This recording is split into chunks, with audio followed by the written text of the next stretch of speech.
Chief Miller, you can go ahead and head on up to that witness stand right there, and then turn and face us and remain standing. Please raise your right hand. Do you swear to tell the whole truth, nothing but the truth, in the hearing now pending, so help you God? Yes. Thank you. Please be seated.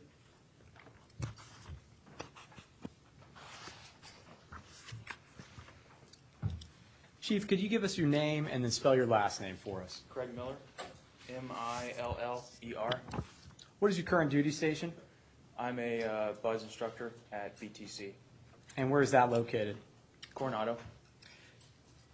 Please tell the members a little bit about your command history to date. After BUDS, I went to SEAL Team 7.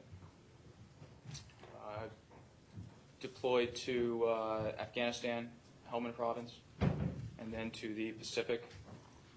And then the last deployment was to Iraq. How many times in total have you deployed? 3 times. Do you know Chief Edward Gallagher? Yes, I do. How do you know him? He was the chief, my last chief for Alpha Platoon. Do you see Chief Gallagher in the courtroom today? Here. Your Honor, if the record reflect that the witness has pointed out Chief Gallagher's location. Have you deployed with Chief Gallagher before? Yes, I have. When was that? From, say, February, it was during 2017, during my last deployment. What was your relationship with Chief Gallagher at the start of that deployment? Our personal relationship?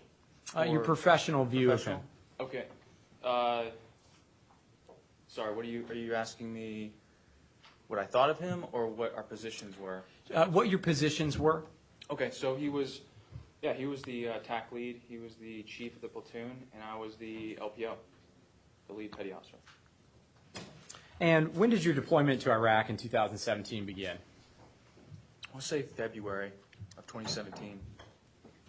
Where were you deployed to within Iraq? Mosul. And, we deployed to Kurdistan, and then from there, we moved down to Mosul. What was the nature of the mission there? It was a AAA mission set, so advise, assist, and accompany. Who were you advising, assisting, and accompanying? Our partner force. And who was that? The ERD, Emergency Response Division. What was the chain of command for your platoon during the start of that deployment? The chain of command was myself, the LPO, and above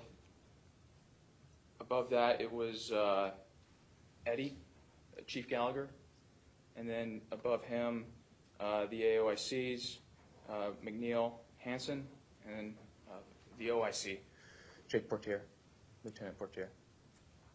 What was Chief Gallagher's job? You mentioned that he was above you in the chain of command. What was his specific job? So he was the TAC lead. When we would go out, it was what he was supposed to do is basically make the calls, the tactical call. What was your job? As the LPO, I was supposed to carry it out, make sure that it was, or ensure that it was carried out. Do you recall an incident involving an ISIS prisoner in early May of 2017? Yes. What was your mission that day? The mission that day was to, we set up and we were just going to monitor the Emergency Response Division move through an area, I want to say maybe 800 meters away, something. There was another village on the other side. So we were monitoring their progress and hopefully being able to assist with targeting the enemy. What was your role specifically for yourself within your mission that day? What I normally did, I would go around to different elements and make sure that they were doing what they were supposed to be doing. We were seeing if we could try to figure out where they were at. So we had different ways where we could locate the enemy. Let me stop you there. When you said where they were at, are you referring to ISIS that day? Yes. Please continue. The Islamic State. And so we tried to figure out where they were at. At that point, we would see what we could hit them with. We would try to kill them with rockets, mortars. We would try to drop bombs on them, anything to help out the Iraqis that were potentially moving through the village. Where were you located as you were executing your role that day in early May of 2017? I was behind a building that we were located at. So I was outside the building on the ground, moving between our command and control vehicle, which had our JTAC and a couple of intel assets, and moved from there to the mortar pit. So I was moving between those locations. How was the platoon divided up that day for the mission? We had the main element, and we had a supporting element. So the main element, that's how it was broken up. So who constituted the main element? The main element was normally myself with Lieutenant Portier, with the mortar crew, medics, our intel guys, probably a dog handler, and then a couple other guys as well. Who constituted the support element that day? Okay, that day, Eddie, Chief Gallagher was with the supporting element, and SO1 Tolbert as well. He was with the support element. I can't remember all the guys that were there with the support element that day, but Where was Lieutenant McNeil that day? he would have been with the he would have been separate from Lieutenant Portier, so he would have been with the support element, I believe. Could you describe where the support element was and where they were operating? I know you already said the main element was near a building. How about the support element? The support element was on the other side of the building. There was a road on the other side of the building, and I believe they had a couple tactical vehicles on that side of the building. So they were they were on the other side of the building. Where was the forward line of troops that day?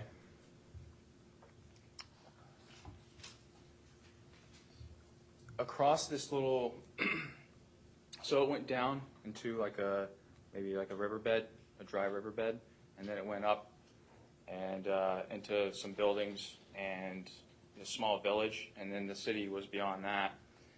The forward line of troops, they were moving through and taking parts of that area, I believe. That small village you described? Mm-hmm. Is that a yes? Yes. Did you see a prisoner brought into that compound, or that building area where you and the main element were that day? Yes. Who brought him in? The Iraqis, the partner force. How did they bring him in? He was on the hood of a Humvee, and there was a bunch of them riding along on the Humvee as well. When you say a bunch of them, what do you mean? There were multiple Iraqi soldiers that were on the Humvee, and the detainee, the prisoner, was on the Humvee as well, laying on the hood as they were driving in. Can you describe the detainee's physical appearance for the members? He was scrawny, young,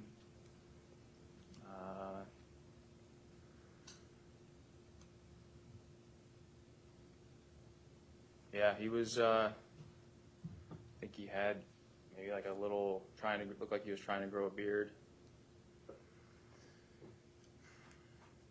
Dirty.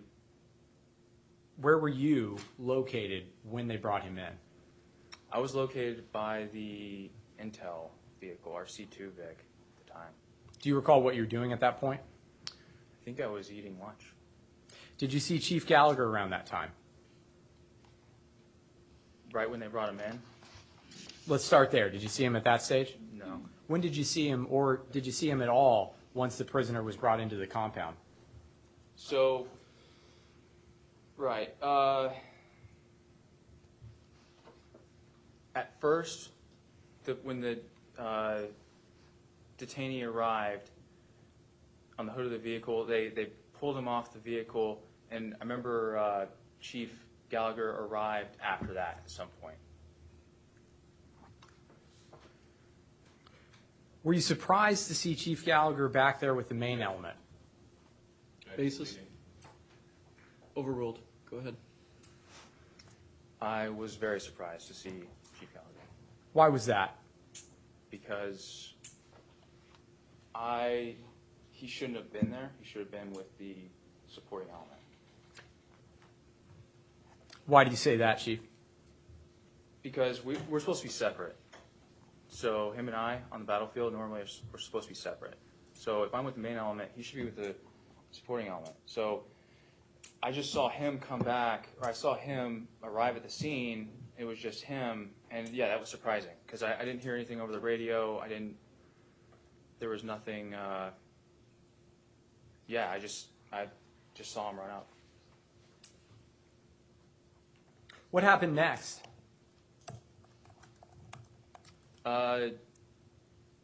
When he ran up, after he ran up.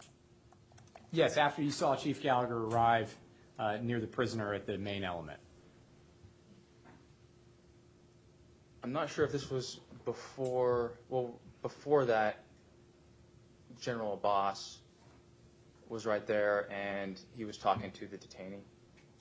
Did you see the I'm detainee? not sure if that's before. Actually, Eddie arrived. Excuse me, Chief Gallagher arrived to the scene after that. If I'm understanding correctly, Chief Gallagher arrived after you saw Major General Abbas communicating with the detainee. Yes. Can I get some water? Oh.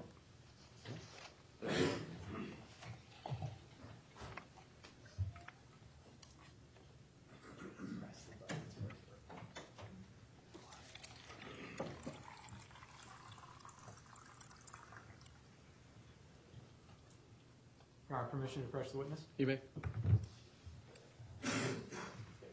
Thank you.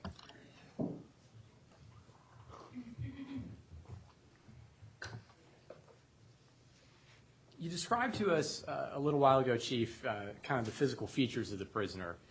Were you able to see his condition when he was brought into the compound? I was. And did he have any injuries that you could see at that point? His leg was bleeding. Did you see any other wounds other than the bleeding leg? No. Did you see any wounds near his neck? No. What was the scene like? You've described it a little bit with Major General Abbas, but can you tell us a little bit more depth? When he was first brought in, what was the scene like around the detainee? There were quite a few partner force soldiers that were there. And they were, like yelling, just hooting and hollering, and yeah, that was it. And General Abbas was talking to the prisoner, talking to the detainee. Was the detainee responding to him? Yes. Did the detainee appear conscious at that point? Yeah, he told us what brigade he was with. What brigade he was with ISIS? Yep. Once Chief Gallagher arrived, what did you see, if anything, Chief Gallagher do next? He started, I believe, assessing the patient, the detainee. He started working, maybe putting pressure on. He started putting pressure on the leg. Did you see the detainee react in any way to Chief Gallagher begin to treat him? Yeah, when Chief Gallagher put the pressure on his leg, he like raised up, like it was kind of hurting him. The detainee? Right. Mm-hmm. Did it appear that he was reacting to the provision of that medical assistance? Yes, he was reacting to Chief Gallagher leaning on his leg. Did you ever make physical contact with him around that time? I did. Mm-hmm. What did you do? Once he When he raised up, kind of when he came up, I was standing right there, and I put my shoe on his chest and pushed him back down. Did anyone else? Did you see anyone else from your platoon start to give medical aid to the detainee?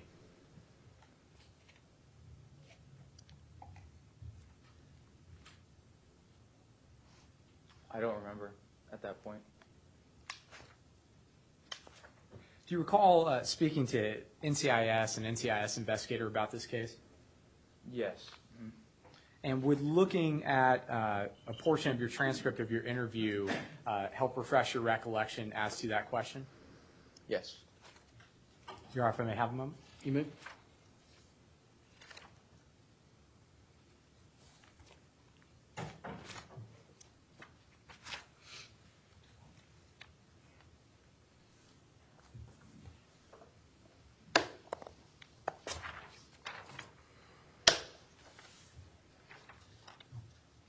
Your Honor, if I may approach the witness. You may. Chief, if I could direct your attention to lines 5 through 8 of this page. If you could go ahead and read those silently to yourself. And when you're done, please look up.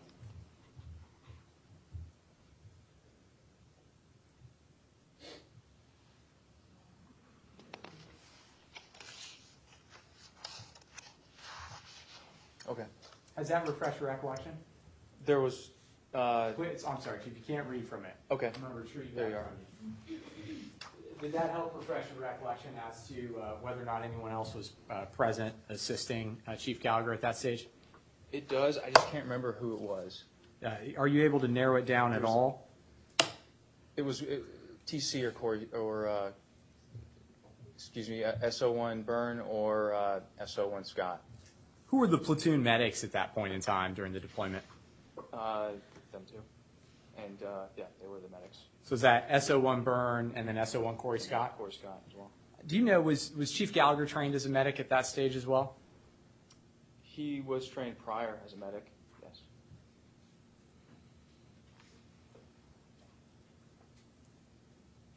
How long, if you can recall, do you think he remained at that scene with Chief Gallagher and potentially someone else from the platoon beginning to render aid to the detainee? I left the scene. Why did you leave? Because I didn't need to be there. Okay. There's other things that need to be done. And I apologize, Chief, I cut you off. Do you have an estimate of how much time you spent there while he was being treated? It wasn't long. I don't have a time estimate. What were you doing once you left that area?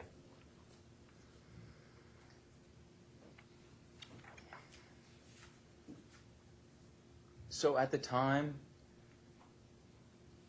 we were still trying to figure out where the enemy was. So I would have been going to the C2 vehicle, usually checking in with any JTACs that we had there. And we had a mortar pit that was further away behind this wall. And we were trying, if we were to run around the wall one way to get to the mortar pit, we would expose ourselves. So we were trying to try to break through the wall at one point. We were doing that multiple days when we were there. So to your recollection today, you may have been assisting in that goal of clearing a wall? Yes, we were working on that. Did you at any point return back to the area where you'd seen Chief Gallagher treating the ISIS detainee? Yes. Can you recall how much time had passed from when you first were at that scene to when you returned? I'd be uncomfortable putting an exact time to that. Now, understanding you can't put an exact time to Okay. it, are you able to estimate it all, Chief?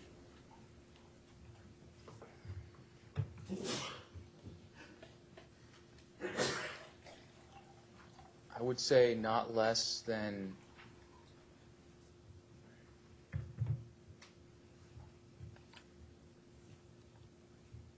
maybe 15 minutes, maybe something like that. So your estimate is around the range of 15 minutes. Yes, but it could be more than that. Could it be less than that? Possibly. Where did you approach that area where the detainee was? What area did you approach him from? When I came back to the scene, That's right. there was a vehicle, one of the Humvees, and it was parked. And then when I walked around the backside of the Humvee, and there was the medical scene right there. And the witness has gestured with his hands to demonstrate a vehicle in the process of walking around behind it. And how far away for you when you first walked back on that scene on the other side of the vehicle? Do you recall approximately how far away you were from the detainee? You mean when I walked around the Humvee? That's right. How close I got to the scene, or how far I was away when I noticed? I guess. Let's start with the latter one. How far away were you when you first noticed that the detainee and potentially other people were still there? When I was walking around the quarter panel of the Humvee. And so, what kind of distance when you clear that quarter panel? How far away are we talking that you can see the detainee? It's close. It's like right. Can you describe, perhaps in relation to the military judge's bench? Right. It'd probably be close to that right corner right there, the one on the right. That's probably about right. The right corner where the bench angles off Right. back towards the wall? How far is that? Maybe 15, 12? Do we have measurements, Your Honor? No, why don't you estimate for the record, please? Chief, you might have a better sense of distance than I do. Okay. Can you estimate from your location now to the area that you just gestured in the military judge's bench, about how far do you think that is? 12 feet, maybe? So to the best of your recollection, when you came around the corner of that Humvee, you recall being about 12 feet away from the detainee? Yes. Who else, if anyone, was there?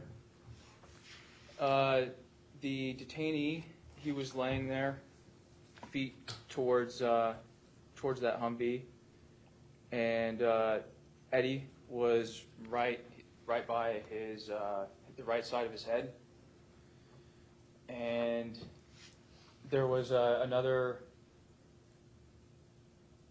I want to say it was Corey Scott, SO1 Scott.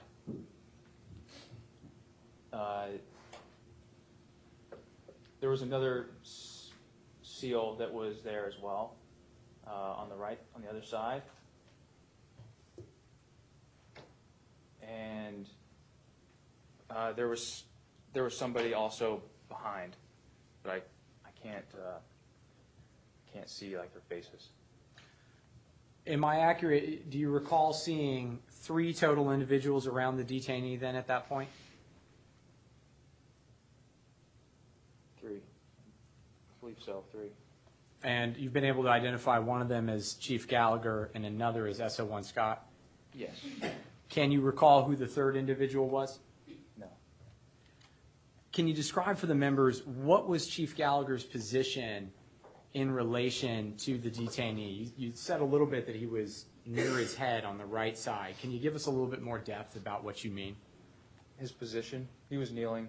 He was on both of his knees. And he was kind of like leaning forward a little bit. His shoulders were forward. Chief Gallagher was leaning forward. Mm-hmm. What, if anything, did you see the accused do at that point?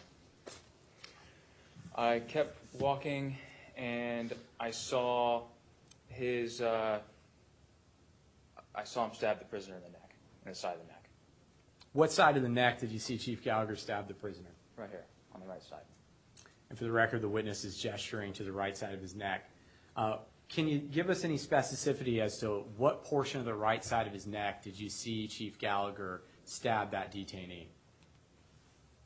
Say that again, please. You gestured to a portion of the right side of your neck, Yep. Chief. Where did you see, if you can be more specific, where did you see Chief Gallagher stab the prisoner? The jugular vein, That's where you recall seeing it? I believe so. Right along here. Counsel, there was an additional gesture there you'll need to capture for the record. Thank you, Your Honor. And for the record, Chief Miller gestured, he had his hand on the right side of his neck. I'm not an anatomist. Other side. Other side, I apologize, towards what he was describing as the jugular vein.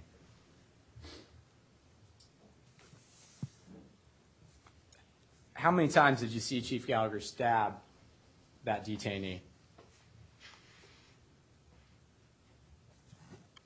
I want to say twice. What was he stabbing him with? A knife. Did you recognize that knife? No.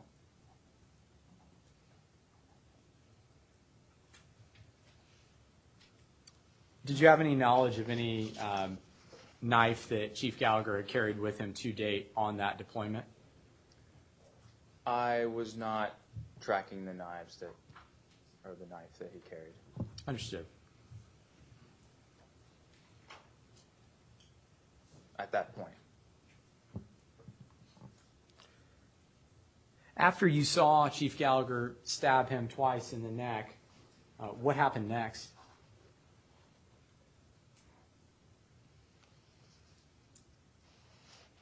The individual that was over here on the other side of the detainee, he. Let me pause you there. When you're describing the individual on the other side of the detainee, Yep. was that the individual you were previously able to identify or the other unidentified individual? I believe it was Corey Scott. Okay. So you're describing, and I apologize for interrupting you again, can you describe what you saw SO1 Scott doing after you saw Chief Gallagher stab the detainee? He kind of like jumped back a little bit, and then he immediately reached back for a med bag.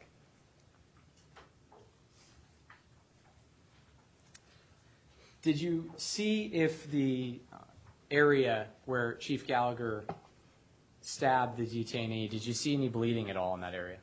Yes. And could you describe that for the members, exactly what you saw? Yeah. It came out of his neck. The blood just came out. It looked similar to like a baby throwing up. So.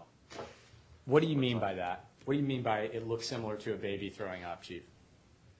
That's the image. That's what when I saw the blood come out, that's what it looked like. The way it came out of his neck.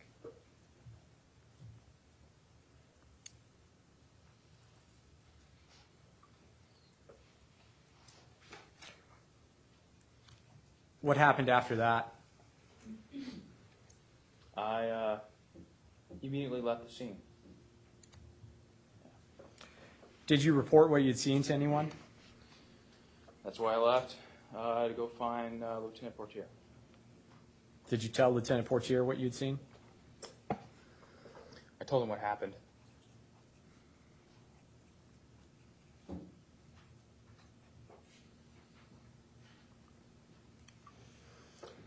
Was that the last time that you saw the body that day? No. When was the next time you saw that body? After I talked to Lieutenant Portier in this bombed out building, we remember we were standing outside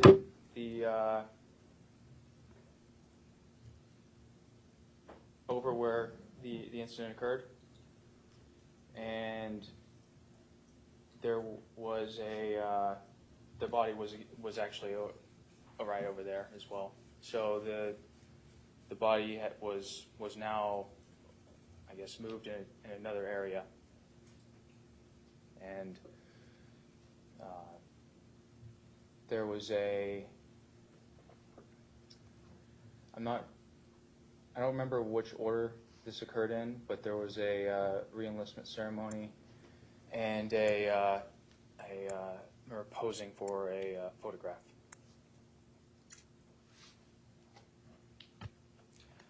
Before I get to that, Your Honor, if I may have a moment to set up some of the exhibits. Okay.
While I'm waiting for the system to load,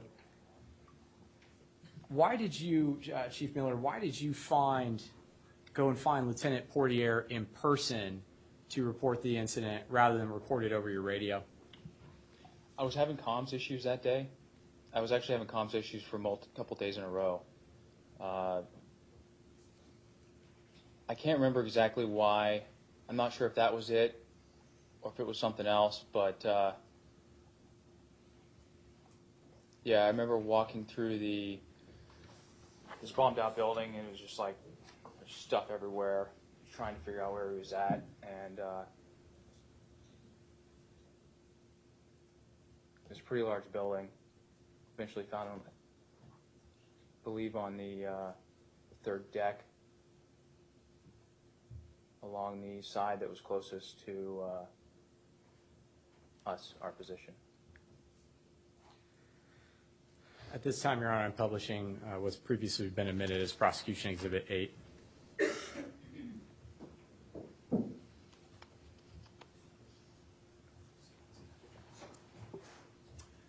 Chief Miller, if you want to go ahead and you can turn that screen to face you while you're looking at the exhibit. And is there something showing up there? The detainee. And for all the members, is that showing up on your screens as well? It's an affirmative response from all members. You started to say that was the detainee. Yep. Do you recognize that scene? Yes. Well, I recognize the detainee. Can you tell from Prosecution Exhibit 8, are you able to tell where you saw Chief Gallagher stab the detainee? Where there's a bandage on the right side of his neck. That's where he stabbed the detainee.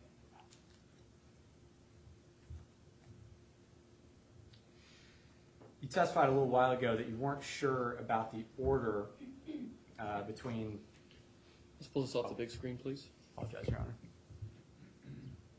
You weren't sure of the order, Chief, of when the re-enlistment ceremony viced the photos. No. So with that in mind, can you first describe to us what occurred with the re-enlistment ceremony? What occurred?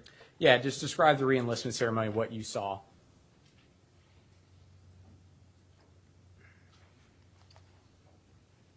It was Lieutenant Portier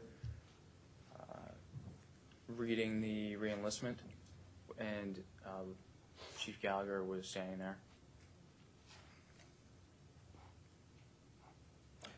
Was that body that I just had on the screen and showed you, was that anywhere in the vicinity of that re-enlistment? Yes.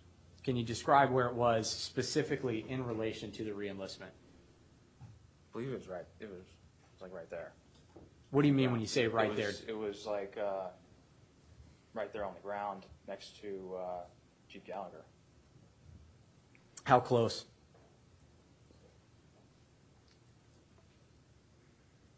I can't remember exactly how close it was.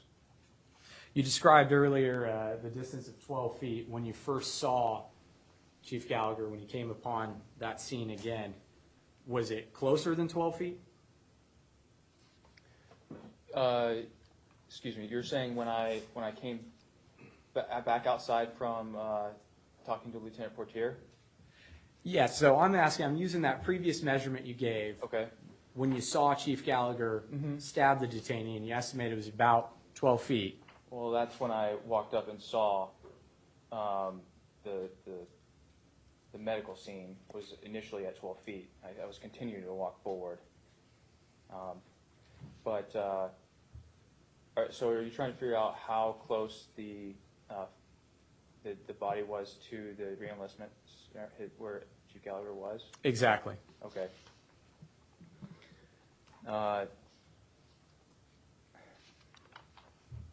If they were standing there, I mean, the body was right here in this vicinity. It's certainly within 10 feet, I believe.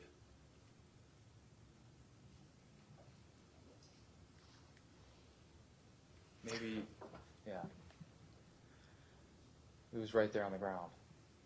Did Lieutenant Portier give the normal reenlistment oath to Chief Gallagher? I can't remember all the words that he said.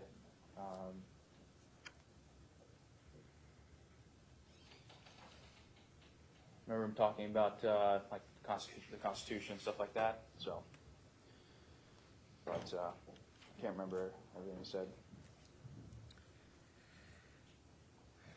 Did the reenlistment ceremony that you witnessed that day, so close to the body, impact your view of Chief Gallagher's leadership of that platoon? Objection. Basis? Relevance. Yeah, members, will you step out for just a second? All right.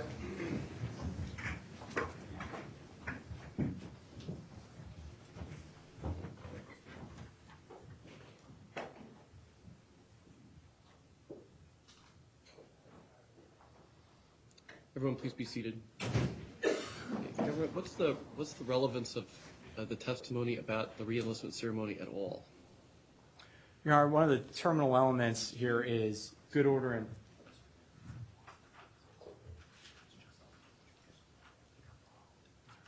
I apologize, Your Honor. I'll withdraw it and renew it as it relates to the photographs.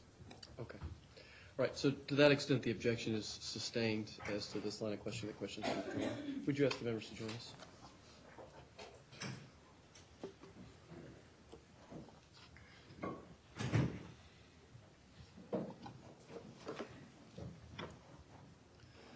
And Government, I'm going to stop you in about 10 minutes to take a recess. Understood, Your Honor.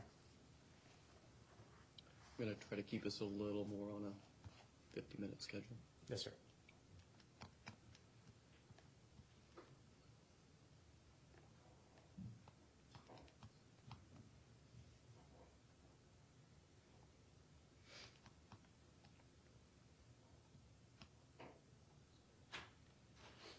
All right.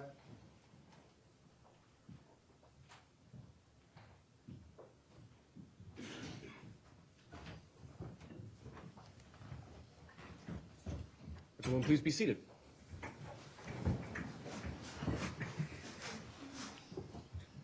Members, I sustain the objection. Government, you may proceed. Thank you, Your Honor.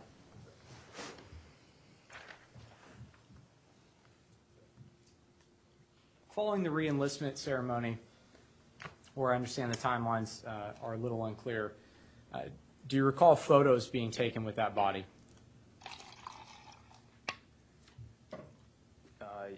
Yes. Are you in any of those photos? Yes, I am.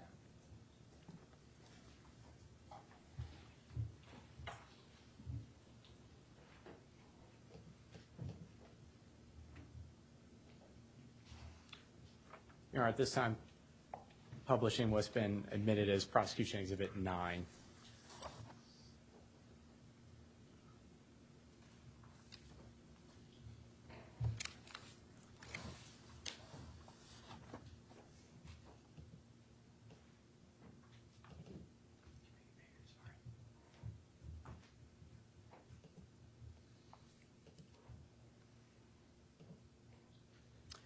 Chief Miller, do you recognize this photograph?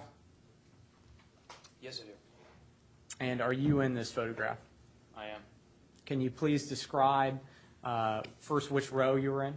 Back row, Are third you- from the right. Are you standing? Yes, And I'm sorry, you said how many from the right? third.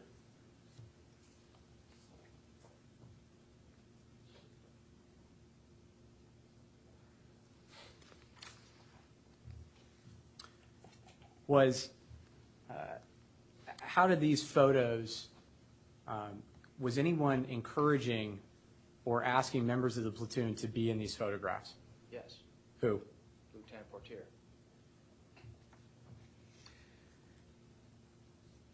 In your role as the LPO of the platoon at that time, was it okay for you to be in that photo?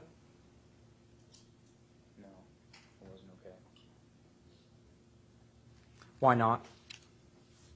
I think it can be used for propaganda purposes. It's just unprofessional. There's no reason for it. And taking, I'm sorry, Chief, what did you say? Shouldn't have done it. Shouldn't have been in the photo. And now I'm taking prosecution exhibit 9 off the monitors. Following those photographs and that re-enlistment ceremony, what happened after that?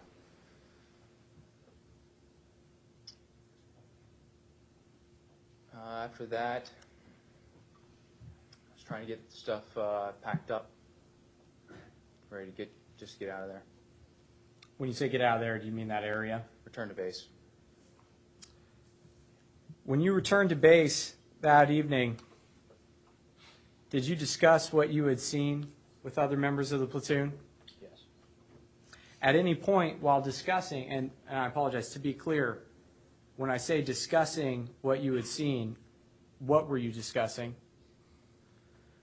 I brought everybody into the building next to, we had two buildings that were right next to each other, and I pulled the guys into the building next door, or half the guys stayed in, and there was a main room in there, and pulled the guys in, told them what happened.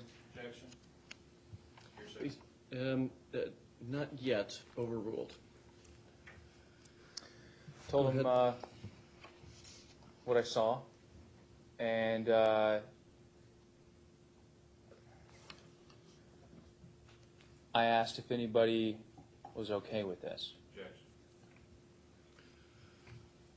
All right.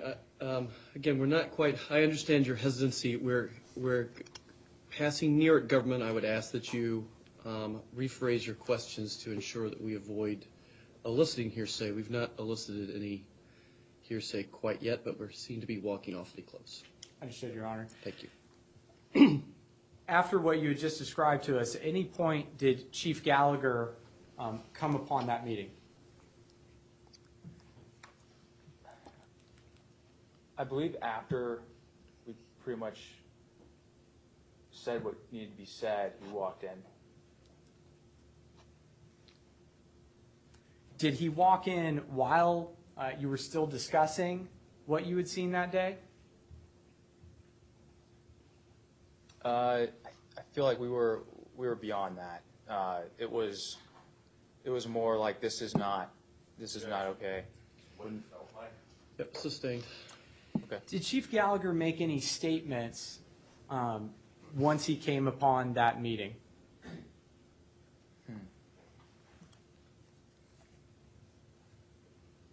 The original meeting, right when we got back, I don't remember.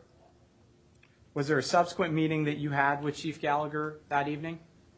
Yes, And where did that take place? in my room. Who else was present, if anyone? For that meeting, it was just myself and Chief Gallagher. And did Chief Gallagher make any statements about what you had seen earlier that day to you?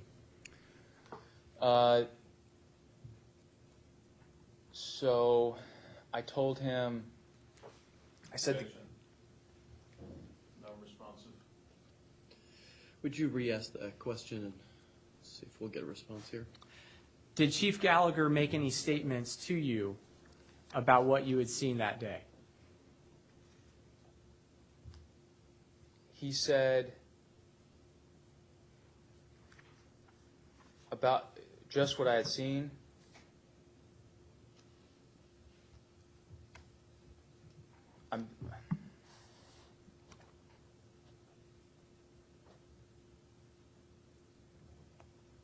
If it's just in relation to what I had seen, he said, I would have to walk you. I have to walk you through this conversation as it happened.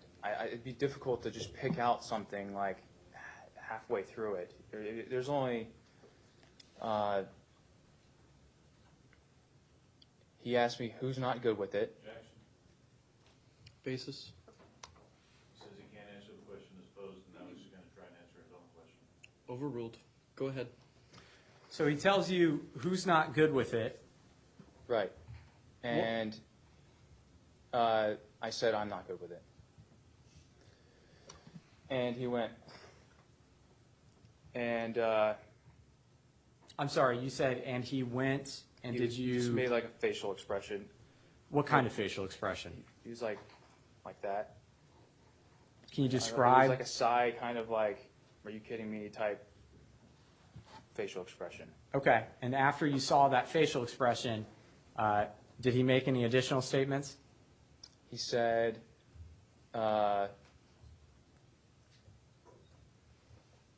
yes, he did. He said that he was going to get another one. He said to Jackson, Basis? quit. Hold on just a second, please. Sure. under, as I understand it, 304. All right, hold on.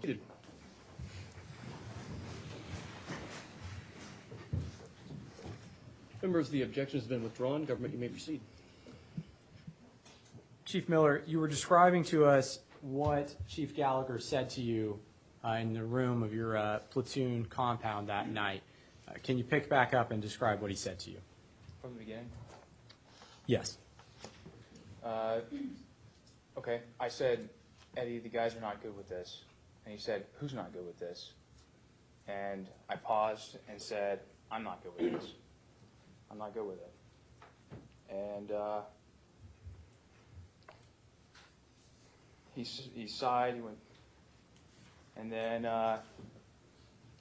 he told me that he was going to get another one. And I said, Eddie. And he kind of like chuckled, stood up, hit my shoulder, and said, quit your worrying, and walked out.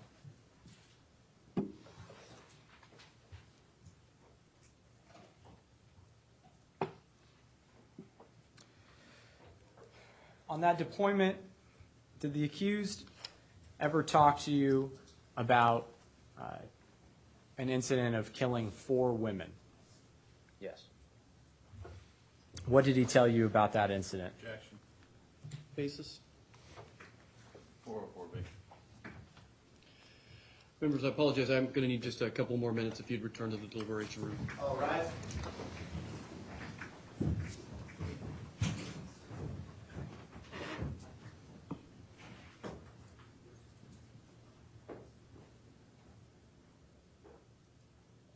Everyone, please be seated. Government, come on, guys. You got to give me some wind up on this stuff. You just can't launch in here with talking about killing 4 women, and there's nothing like that on the charge sheet. Your Honor, If you think you're running up close on something, you need to stop before we do it in front of the members. I apologize. You Your owe Honor. me better than that. This was litigated in a 404B motion, specifically the statements about killing women on deployment. It was litigated with the previous defense team in this court. I understand that, but the statements that came out of that were not so specific as to say 4 women. I just read those motions, right? They were some general comments made about this, and now you're making it sound like he's admitted to killing 4 different women. It's my understanding, Your Honor, the proffer is that it's, if we want to do this outside the presence of the witness, if I go into proffer. Chief, would you excuse us just for a second? Please step outside.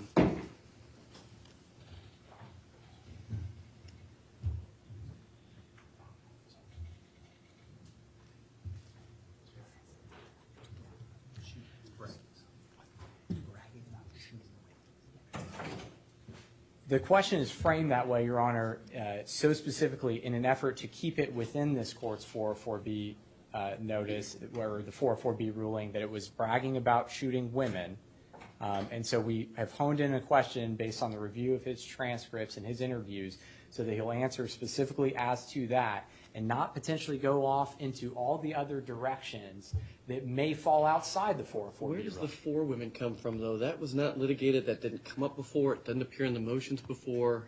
That's really specific. That's what's aggravating me, I think, most of all. It makes it sound like that you're getting into some very specific instances. When we litigated it at the 404B stage, it was very general. This was the incident that Chief Miller was referring to when the government made its motion about asking for 404B for bragging about shooting women throughout that deployment, that applied to different potential incidents for different witnesses. This is the incident that applies to Chief Miller's knowledge of Chief Gallagher's statements.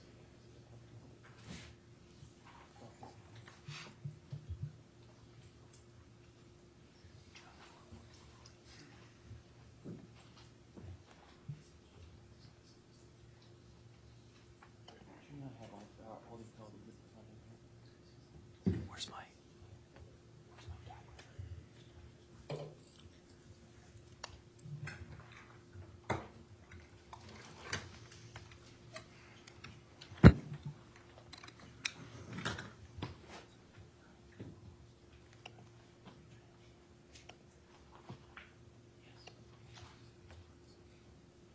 What do you expect Chief Miller to testify to? If I may have a moment. Yes?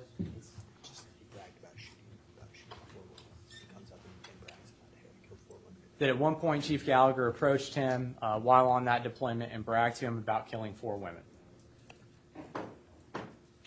And for counsel, I think that's base 3327, if you I want. believe that the actual transcript says I shot 4 women today after Chief Miller said, "Fuck, did you do that for?" He said, "Relax, they were warning shots."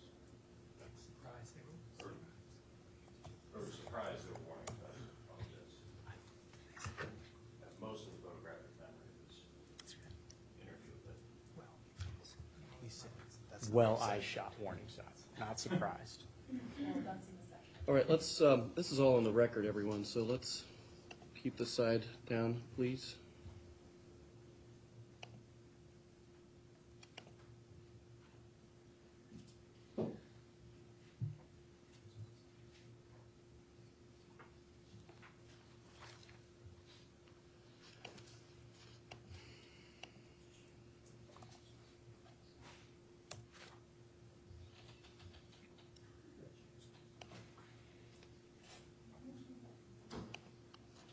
All right.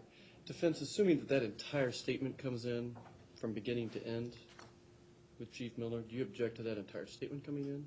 I would rather it not come in at all, but certainly don't want to come in the way that they want it to come in. And I think that Your Honor was correct, that this is getting a lot more specific than the prior ruling, but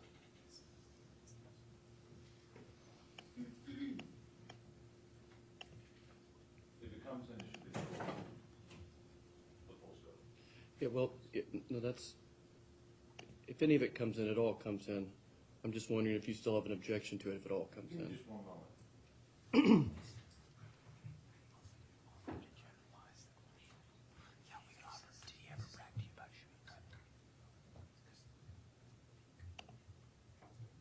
I'll withdraw the objection as long as the whole thing accurately comes out. All right. Government, what do you have left in your direct?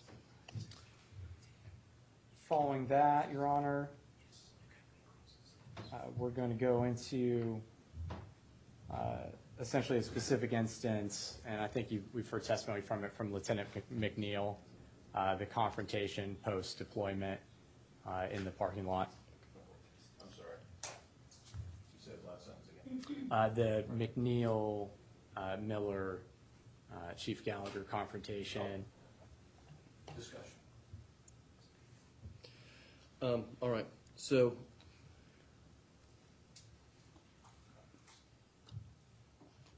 I know you're setting him up for the question. I would like you to remove the 4 women from the question. what I can offer to rephrase to bring it more in line with this court's ruling could be, I think, a question of, during the deployment, did Chief Gallagher brag to you or make statements to you unsolicited about killing women? So the statement is shot? The statement exactly, looking at the transcript on base 3327 for counsel. And so I remember when I got back, I was in Badoosh. I'm not exactly sure when, but Eddie came up to me after an operation and said he had killed 4 women today. And I said, "Why the fuck did you do that?" And he said, "Well, I shot warning shots."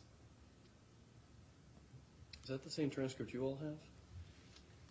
I believe that is.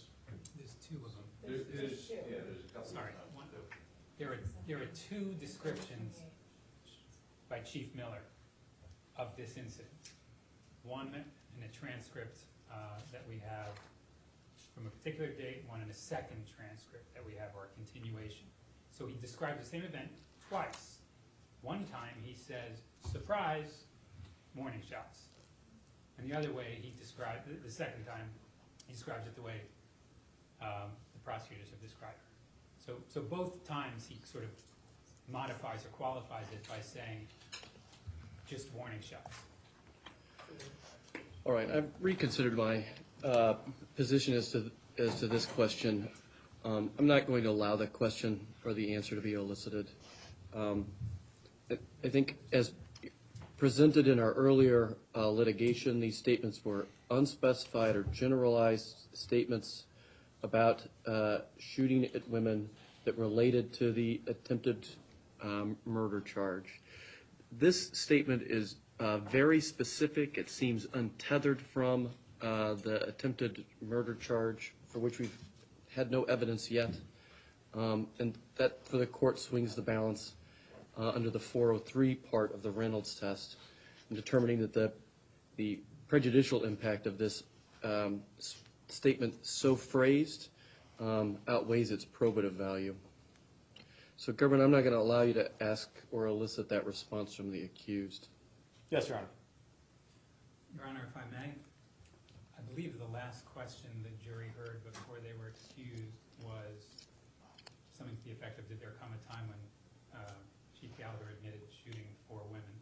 Without repeating the shooting 4 women part, could Your Honor instruct the jury when they come in that they ought to disregard the last question asked by the government? Sure.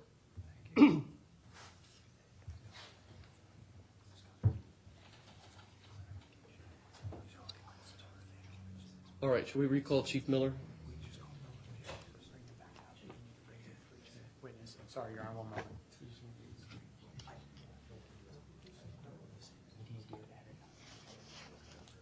Yes, Your Honor. All right.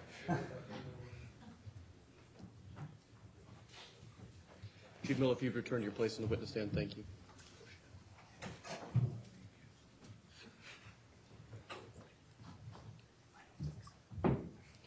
Were you ready to recall the members, Government? Yes, Your Honor. Defense? Ready to recall the members? All right. Would you ask the members to join us?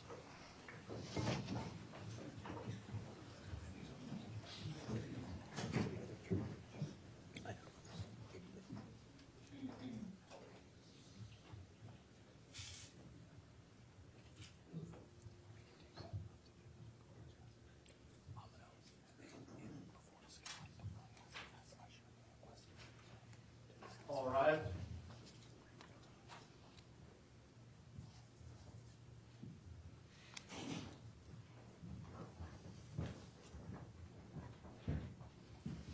Everyone, please be seated.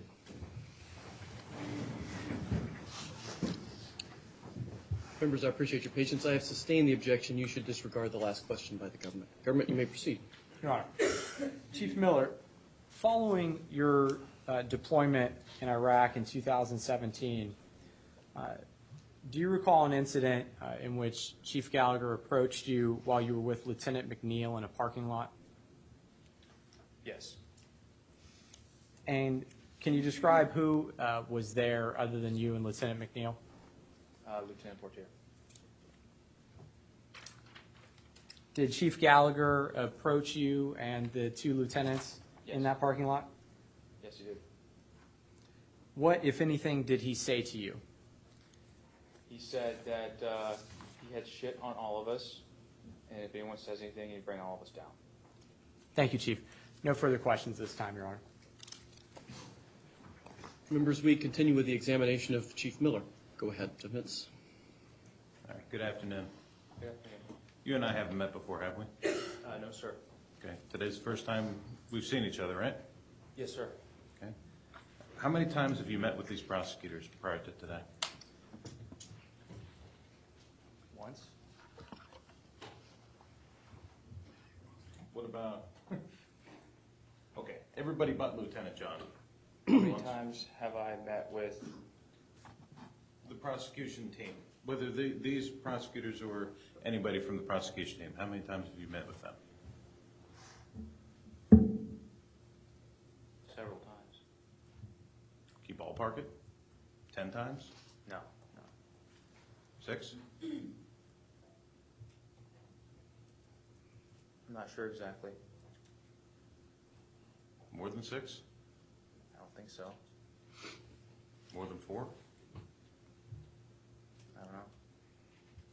How many hours did you spend with them?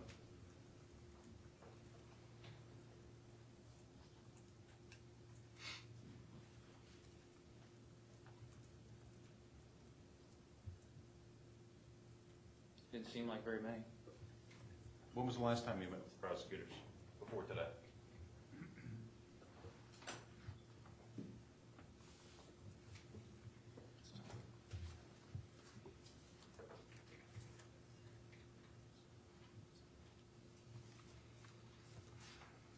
I believe it was the last week.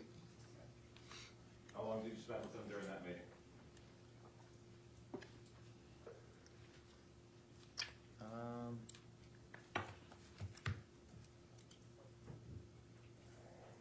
Maybe 40, 45 minutes, somewhere in there.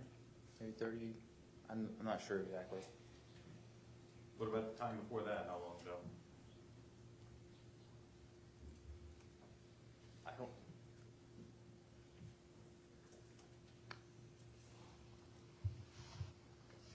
That was with Commander Chatblack, I believe. All right, when was that? It's a while ago. I don't remember exactly. 2 months ago? 6 months ago? When? Can I ask you a question? No? Technically, that's not how it's supposed to work. Okay. I'm not sure then. Okay. I wasn't there though, right? No. Okay. What about NCIS agents? Have you met with NCIS before? Yes. How many times?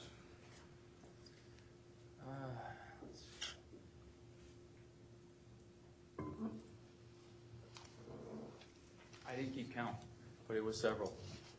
More than 5? I don't know. Okay.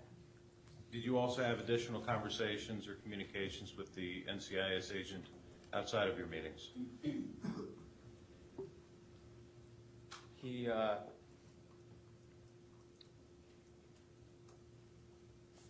came and got the knife from me once. But, That's it? are you referring to times that we've met? Times you met, times you talked on the phone, are you texting buddies, are you Facebook friends? No, I'm not on social, not on Facebook.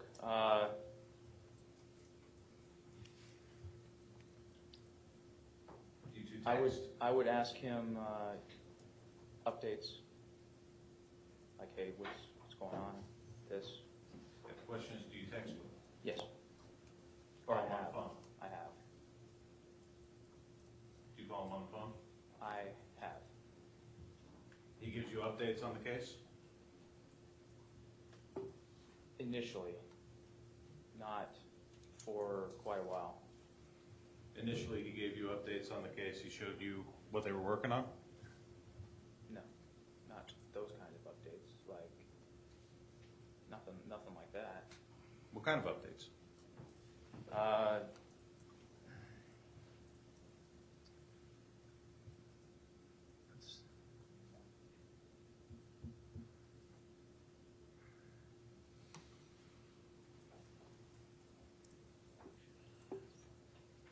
Yeah, I'm trying to remember. I'm starting off with the easy It's questions nothing, here. nothing memorable to me. Nothing memorable? Memorable, yes. Okay.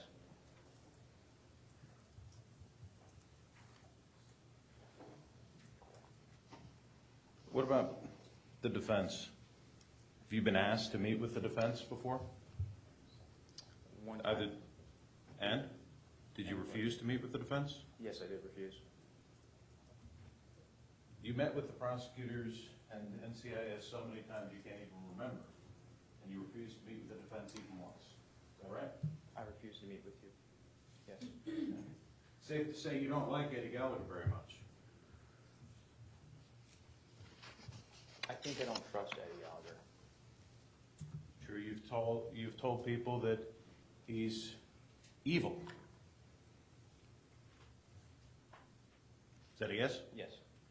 You think he's the worst person in the world? That's an exaggeration. Okay.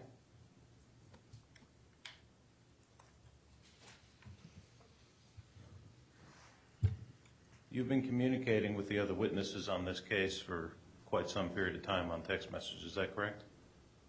We have a group chat. And that group chat started immediately after returning from deployment?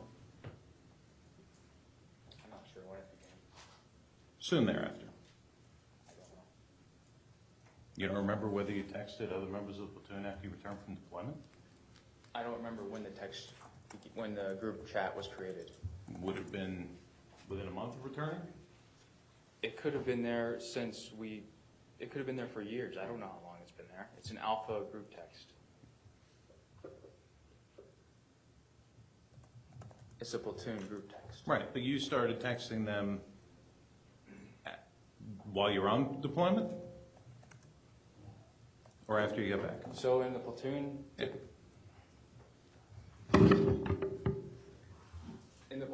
typically you have a group like chat, basically like a group text, where you can put out word, things like that. I'm not sure when this alpha text was created. And it would have the whole platoon on it? Or only certain members of the platoon? I'm not sure who was on there and who wasn't. Well, if it's a platoon text, would you normally have the entire platoon on there? Normally you would, unless it was like an LPO and below text, or a squad text. I'm specifically referring to a group called the Sewing Circle. Okay. Are you familiar with that group text? Yes. When was that started? I believe that was started when we got back sometime. And was that the whole platoon or only certain members of the platoon? I want to say there was just a handful of guys on there. How did you pick that handful of guys? I'm not sure. I didn't create the group. Safe to say that this particular group of guys were picked based on who in the platoon was on the side of taking down Chief Gallagher?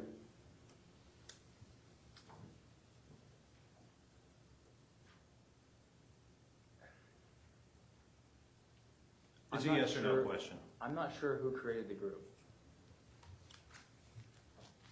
So, I don't even remember talking on there. I don't even know what was said on there.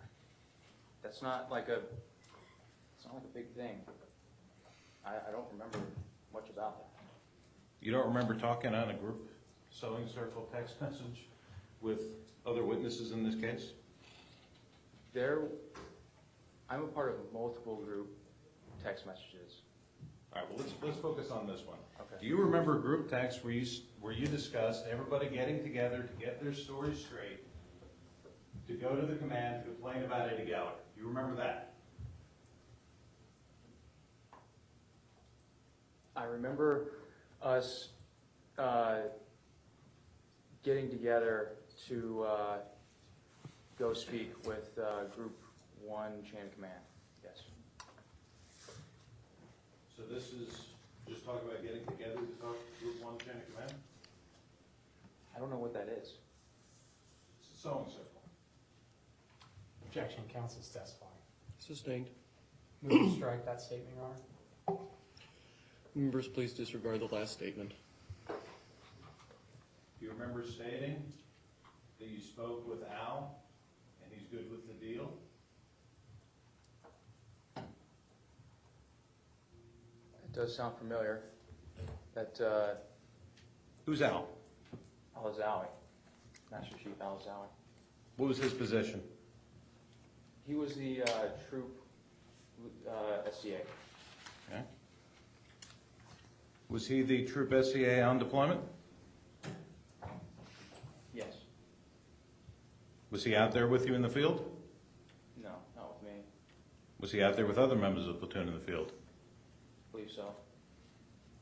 Was he shooting civilians? Was Al-Azawi shooting civilians? Yeah. I sure hope not. I would think too. So, I don't. If you heard an allegation that he was shooting civilians, would you have done something about it? If it was like a serious allegation, yes. When Petty Officer Bren says something, is that normally a serious allegation? I mean, we joke around sometimes, but I don't. Depends on what he was saying. I don't.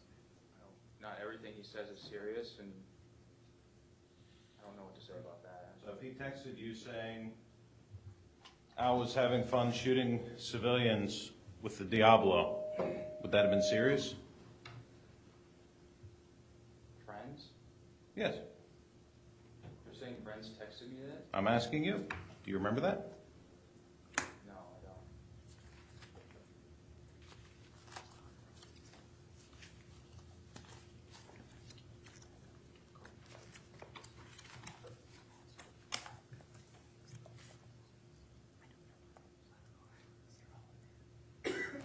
You don't remember receiving a text on September 7th, 2017? Al had a big old time shooting civilians with El Diablo? Is this a personal thing, or is this like a group? Is this still a group text? This is the group text. I'm only asking you about the sewing circle. Okay. To be honest with you, I don't remember that. Sometime thereafter, you texted the group saying that you spoke with Al and he's good with the deal, right? Yeah. And the deal was for Chief Gallagher to be taken out of his position at South, right? No, the deal was for us to hold off going to talk to Master Chief and the Commodore while they, I guess, try to get Eddie out of suit or continue on with their investigate. I don't know. That was my understanding of it. Who's Master Chief Ward? He was a CMC Group 1. So if you texted the group and said, all right, guys, I talked with Al and told him we're all good with the deal. Yeah. One caveat is the Master Chief Ward may want to sit down with all of us and hear what we have to say about Eddie. Mm-hmm. So that's about holding off going to Master Chief Ward? Or going off to talk to the Commodore.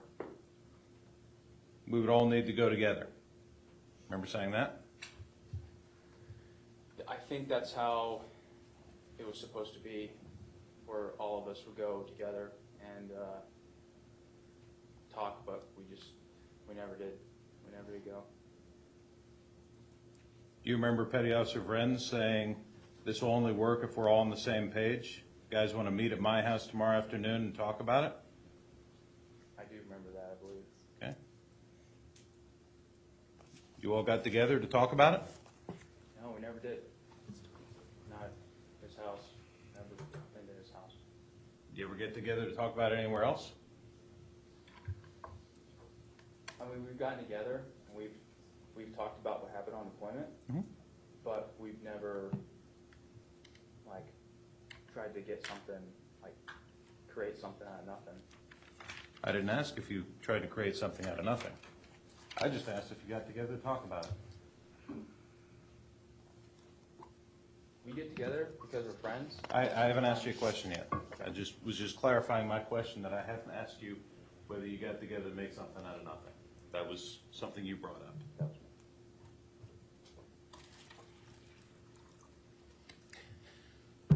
Let's talk about this particular day.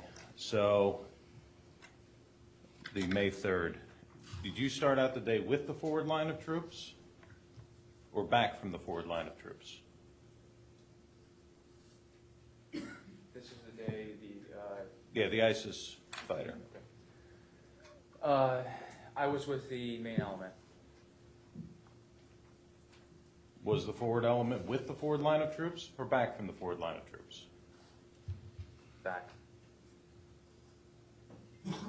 Now, you discussed how you saw a detainee. Was that our detainee or the Iraqis' detainee? Did the detainee belong to them or us? Yeah. Who had control of the detainee?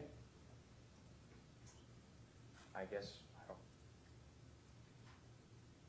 they did, and then they brought him to us. I don't know how that. Was your platoon charged with any detainee operations? No. Aside from providing medical care, was your platoon planning on doing anything with this detainee? Or any detainees? No. You were talking about how you were surprised to see Eddie Gallagher there. Yes, sir. But you didn't hear anything on the radio, right? No, sir. So you didn't hear SOTF call out that that element was too far forward and they needed to pull back? The SOTF? Yeah. The SOTF isn't on our internal comms. Okay. You didn't hear anybody say, hey, we're coming back, or anything like that? No communications? Are you aware of whether there are any videos of the events that occurred in the compound?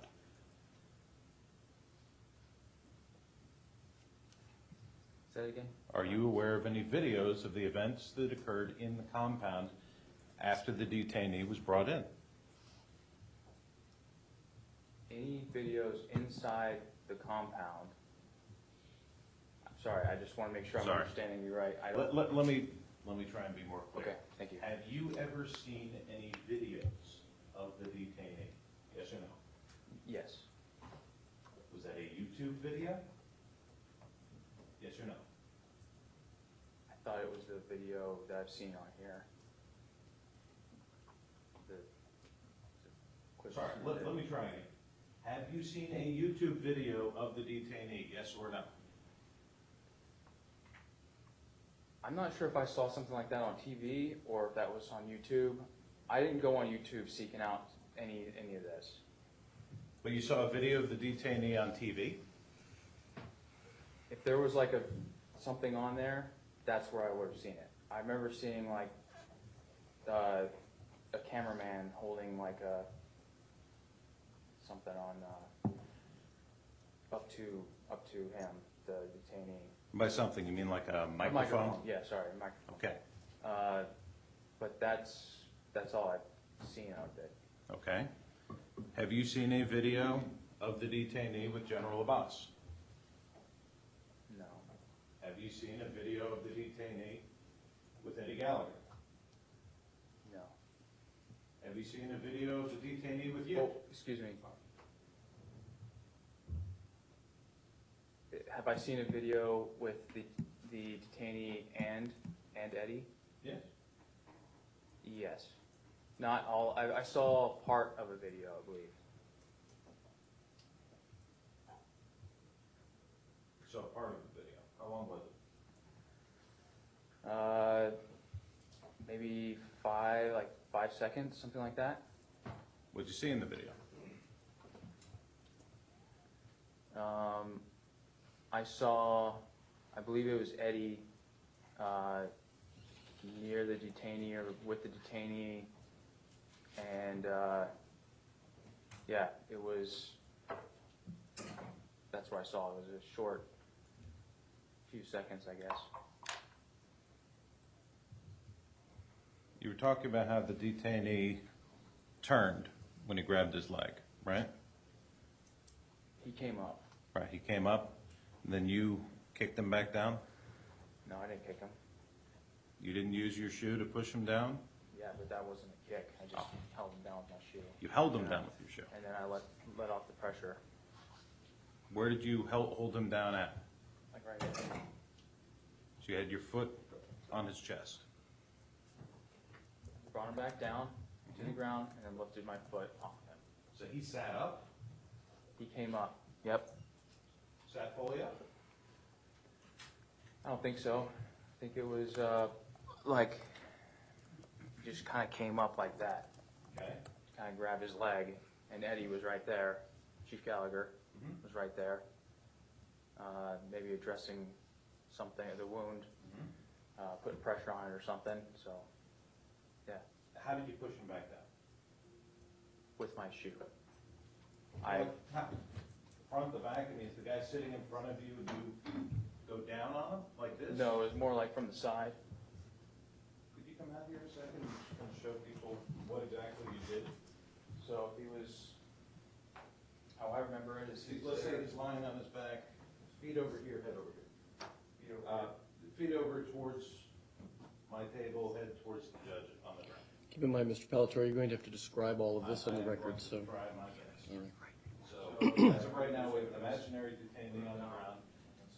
So you're standing on his left side, facing towards his feet, and you take your right foot and push him down, right? Your right foot, and you push him down behind it. Is that correct?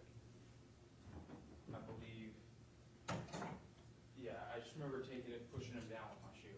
Okay. And then you're holding him down, keeping pressure on with your boot? I did not hold him down. Are we done with the demonstration? All right. Chief Miller, if you return to your seat, please. Thank you. Did you keep pressure on for a brief period of time before letting up? The only pressure I put on him was the pressure to get him back off of Eddie, and then I let off. Okay. How much pressure did that require? Not much.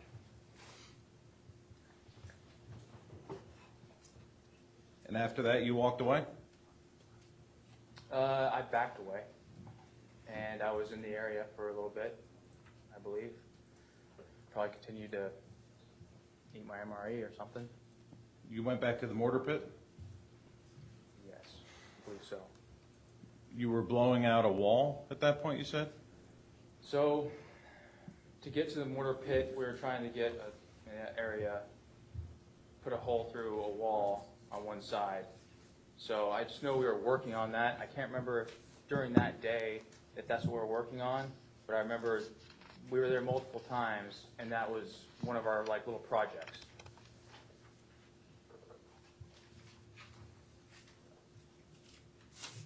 But you don't remember if that was even the same day? I can't say for sure what. I can tell you what I normally did and what my job was, and that's what I was doing when I wasn't over there. All right, I can't remember. What you were doing when you weren't there is blowing out walls for the mortar pits? So, all right, what's the question? Were you blowing out a wall for the mortar pit after you walked away? I cannot remember exactly. And do you remember what you told NCIS at the time that you first sat down with them? No. Mm-mm. Before we get too deep into this, let me just ask you, do you generally have any medical issues that affect your memory? No. Not that I'm aware of. Do you generally have a good memory? I don't know how to answer that. Well, there's a lot of memory training that you go through when you go to the SEAL Sniper School, right? I believe they do go through that. Did you go through that? No. What about the breacher course? Go through that? No, as a comms guy. JTAC? No. Medic? No. Static line jump master? No. Free fall jump master? No. Do you have any specialized training? TSO, Advanced Special Operations, 2.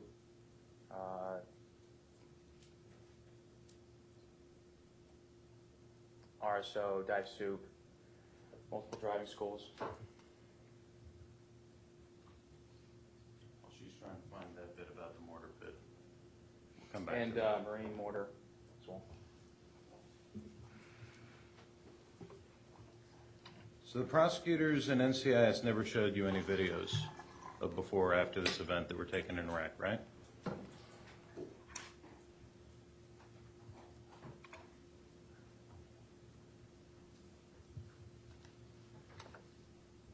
I don't remember.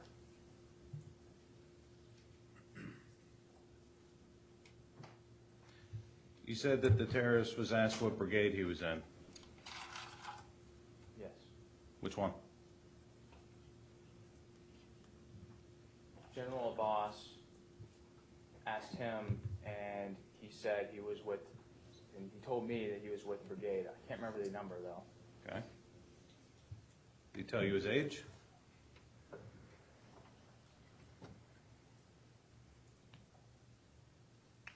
Did Abbas tell me his age? Or the terrorist himself? Did anybody? I can't remember.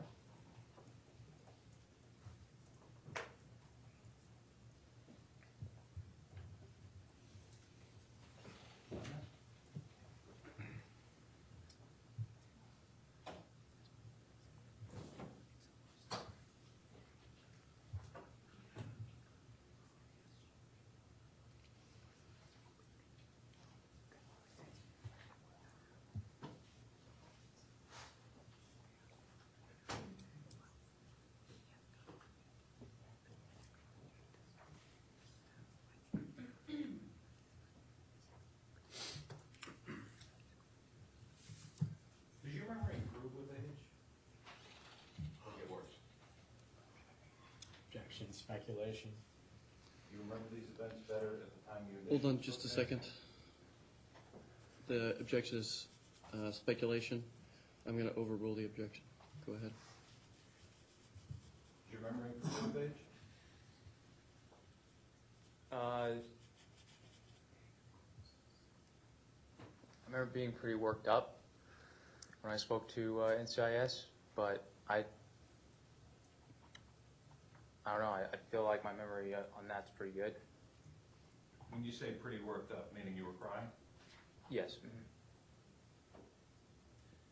During that interview, were you asked, when you were discussing about how you saw Eddie working on him, there was another medic there, and then this medical scene, I'm not a medic.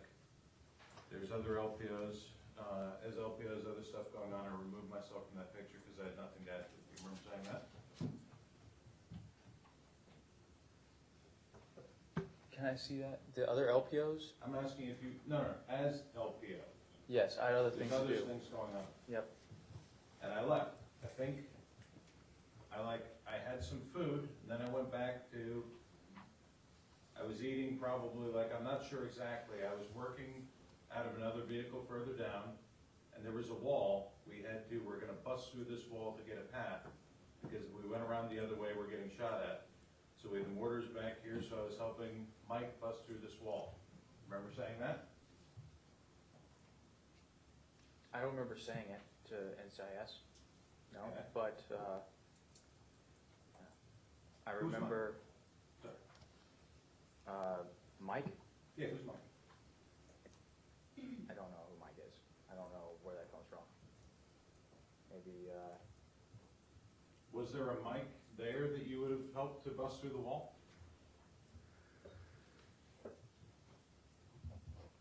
Could that have been maybe a typo? I don't know, if you want, we can get the videos and show you your interview. I just don't remember a Mike. Sorry. You remember telling NCIS that you were going to bust through the wall on that day? I do not remember telling NCIS that, but I remember working on the wall when we were out there. At a certain point, you say you walked back around. Is that correct? Towards where Eddie was with this detainee. Yes. And you told this jury that you saw him stabbing him. Is that correct? Yes. You told them that you saw him stab in the jugular and that there was a blood spurt? Right here. Okay. You never told NCIS that there was any blood, did you? I do not remember what I said to NCIS. Do you remember ever telling anybody before you came in here today that there was blood? When I was asked about it. By who? By,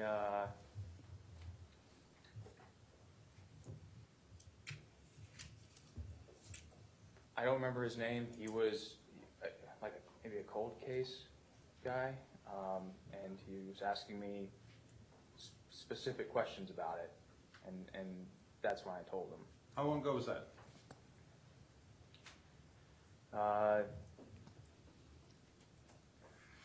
About 2 months ago? Months ago. Okay. So this thing happened in May of 2017, right? Yes. Okay, so approximately 2 years later, in April or May of 2019, is the first time you told anybody that you saw blood, right? I don't know if I ever shared that with anybody. Don't you think that that would be important if you're reporting a murder to say that you saw blood? No, I didn't see that as a key thing, I guess. Did you ever look closely at that photograph of you in the platoon with the body? Yes, I did look at it. Is there any blood on Eddie Gallagher? I don't know.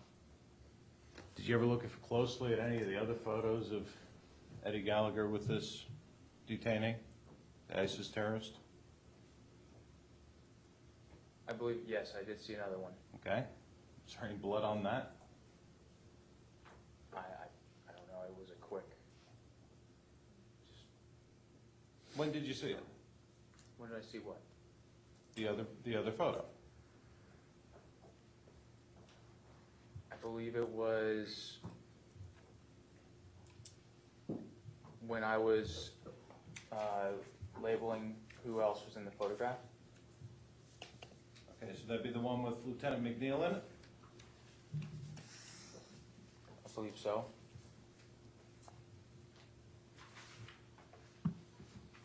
Showing you what's in evidence is Prosecution Exhibit 10. You recognize that? Yes. Okay. Is this consistent with your memory of things? My memory of being shown the photograph, of my memory of this here. Both. I was not present for this. Okay. But this is after you claim you saw Eddie Gallagher stabbing him in the neck and blood shooting out like baby's vomit, right? It didn't go out that far. That what you just moved with your hand, and that was the wrong neck. Wrong side of the neck. The wrong side of the neck. So it came out the other side. Yes. You told NCIS that there were no signs of life. Is that correct? When? At the time that you claim you saw Eddie Gallagher stab this terrorist, you told NCIS that there were no signs of life. I didn't see him move when Eddie stabbed him. I didn't see him move at all. So he didn't wince, he didn't shout. No, he didn't. He didn't do anything. Any indication he was even alive?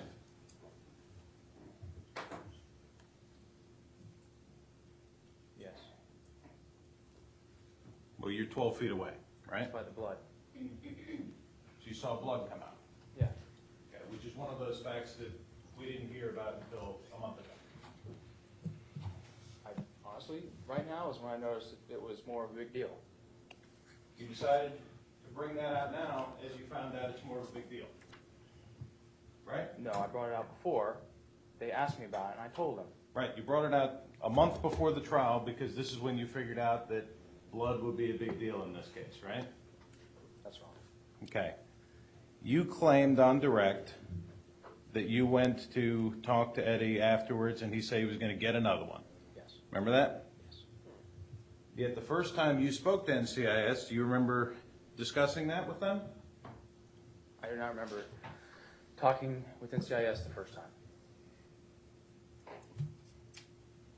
You don't remember talking with NCIS the first time at all now? No, I'm saying I don't remember what I said to NCIS the first time.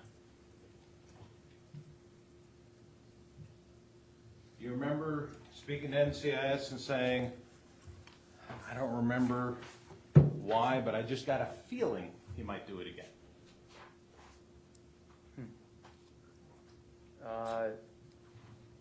No, I don't remember saying that.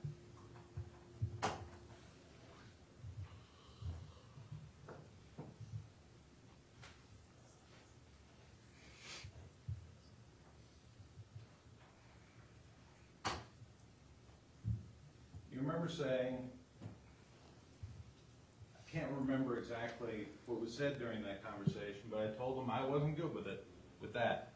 He, at the end of it, I remember him saying, like, stop worrying about it.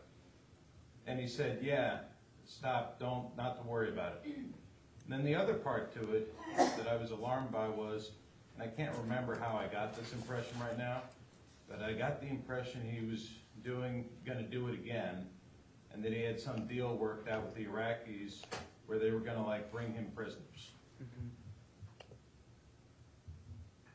Remember saying that?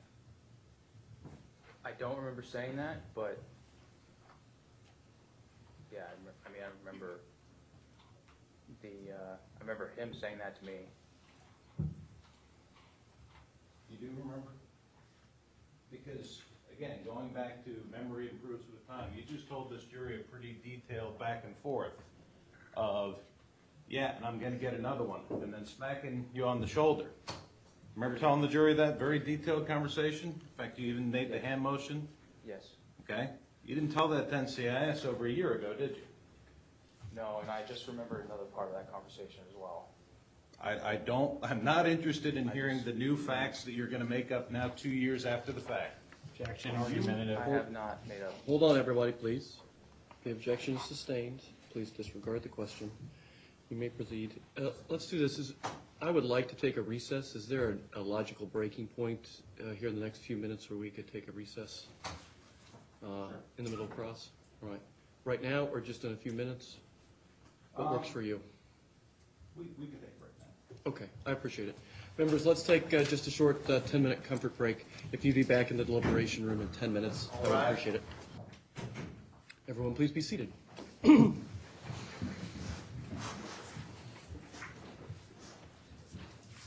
Members, we continue with the examination of Chief Miller. Go ahead, defense. You remember the discussion and little demonstration we had a little while ago about when you pushed the detainee back down with your boot? Yes, sir. Okay. Do you remember that event vividly? I remember pushing him back down. Okay. You sure that you pushed him down? Yes. That was right after Chief Gallagher began to assess his injuries, assess his leg. Shots comes up, you push him down? No, not necessarily. I don't remember when that happened. I just know that it happened as he was working on him. Okay. But I know that that happened. Well, did other people take turns pushing him down first? I don't know. You don't know? What do you mean, took turns pushing him down? I mean, are you the first person to push him down, the second person to push him down, third person to push him down? How many people pushed this terrorist down to the ground before you did? Eddie? Eddie did? Chief Gallagher? How did he do that? By grabbing him, pushing him down? He sat up, Eddie pushed him down, sits up again, and you kick him? Or, I'm sorry, push him with your boot? He pushed him down. The guy rose up. I don't know if it was later or it was after that, but yeah. Now, there were members of the platoon with helmet cameras, right? Yes. T.C. Byrne? I'm not sure if he's one of the guys. You don't remember whether T.C. Byrne has a helmet camera? I don't know which individual carry helmet cams and which ones don't. Aren't you the LPO? Yes. How many members of the platoon kept helmet cameras on? That was something that it was a personal thing. Okay, my question was how many members of the platoon had helmet cameras on? I don't know how I can go through some guys that did. Okay, I don't know some. Let's do that. Okay. Name one.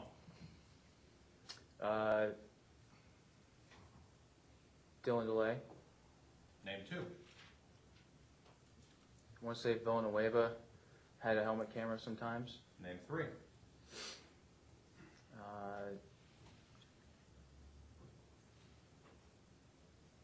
Some guys in the other squad from time to time would carry them.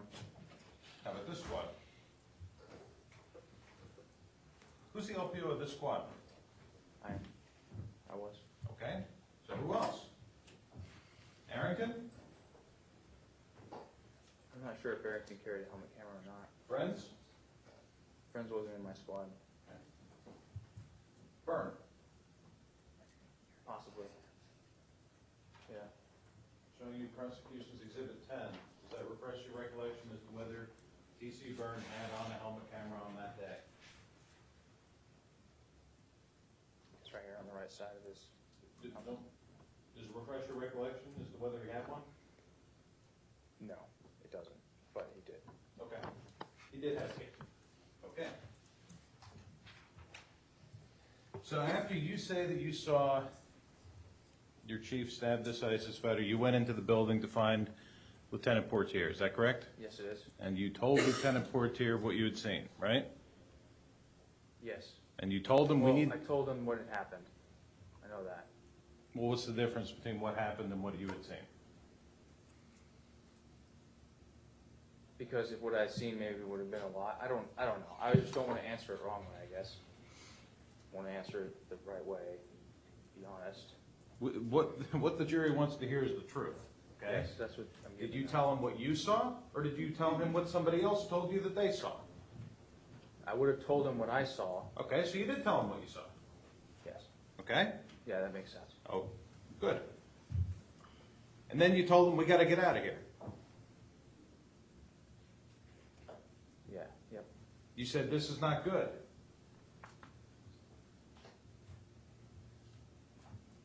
I can't remember everything I said to Jake, or Lieutenant Portier in the building, but I know that I went up there to tell him,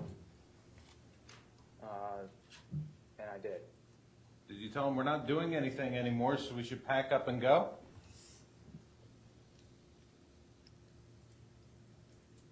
Probably. Look, yeah, I don't remember exactly what I said to Jake. Was the battle over at this point?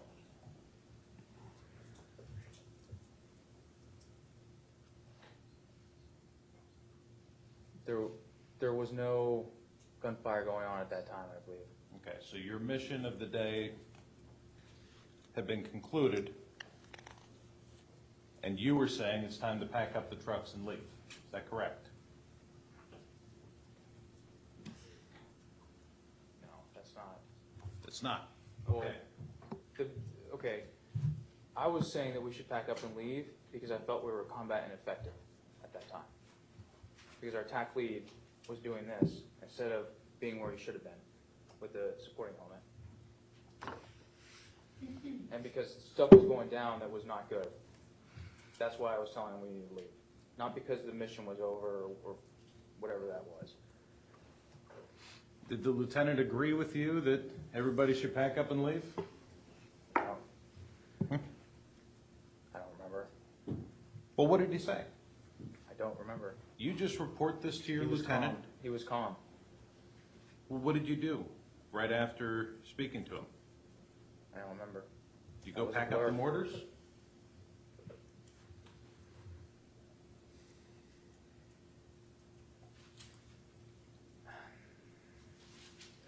I don't remember exactly. Did NCIS ask you these details?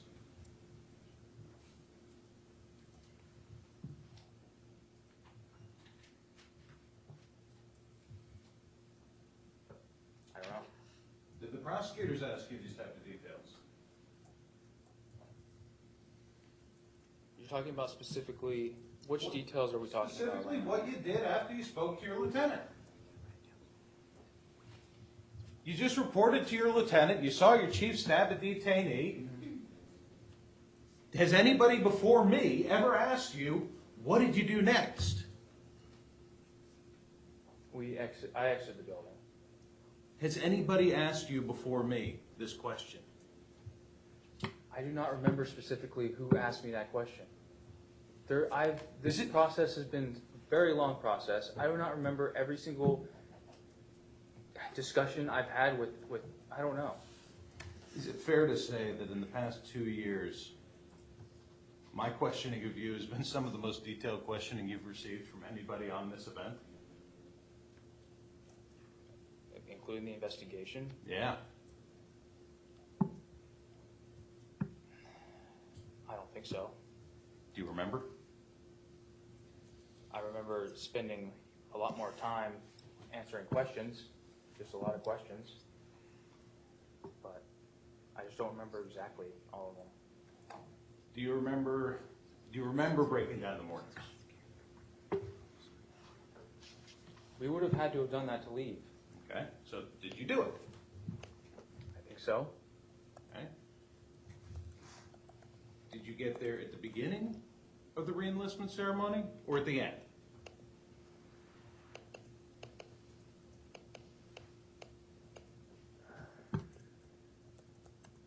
I just remember staying there and seeing the reenlistment ceremony. I don't. Okay. You were asked on direct about whether he used the standard oath of office. Remember that? Do you remember whether you were asked that question? Okay. Yes. Do you remember being asked that question? They asked me if I remembered what they said. Okay, and you said you weren't sure, right? I can't remember the oath of office. Okay. You can't. How many times have you taken the oath of office? Can you remember how many times you've re-enlisted yourself? Well, I enlisted and then I re-enlisted. So, So that's twice? twice. Have you ever seen other re-enlistment ceremonies? Yes. Hope so. So you remember generally what the oath of office is? The enlistment oath?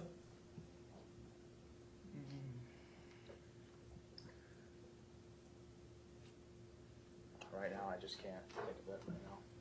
Let's try it. I state your name. What's the next one? Objection relevance. Sustained.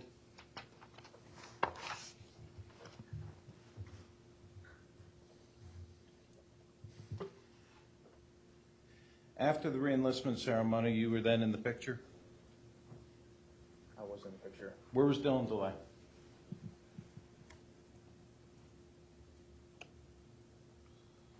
You want to see the picture? I don't believe Dylan DeLay's in the picture. Why not?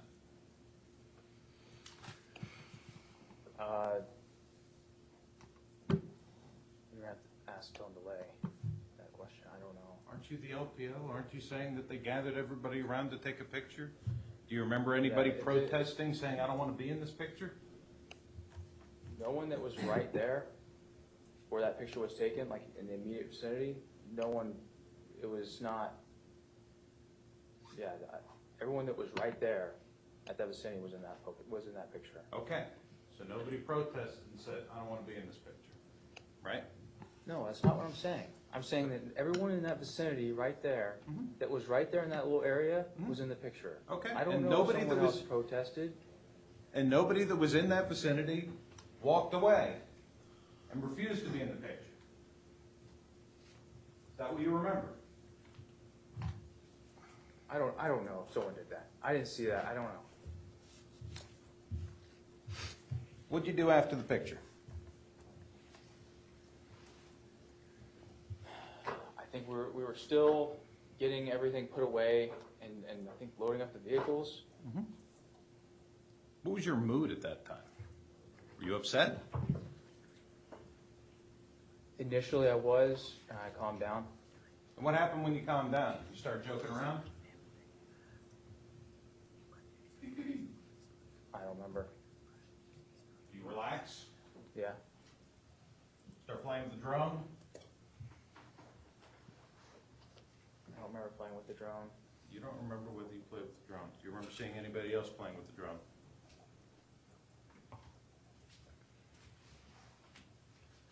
No, I don't remember that. Would it refresh your recollection if I showed you a video of you playing with the drone right by the body? Yes.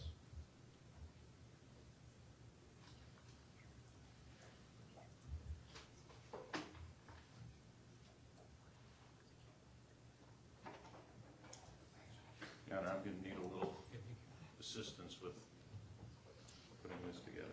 Objection, Your Honor. If this is being used, I would say this is improper refreshment. It's being used in the presence of the members. Well, so my understanding is he's just going to refresh him by using the video on the witness's screen. Is that correct? I could do it that way, and then if it refreshes recollection, then we can put it on the big screen.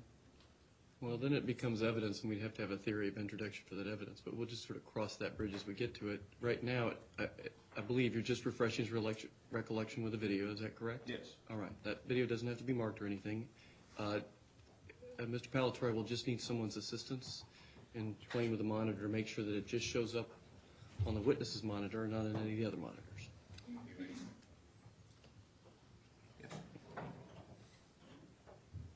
Do you see the video? I can't now.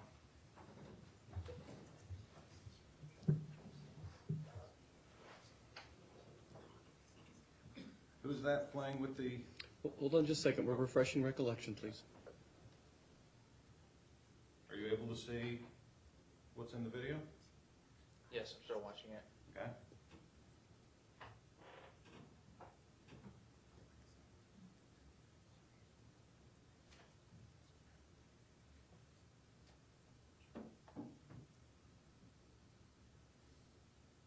Does that refresh your recollection?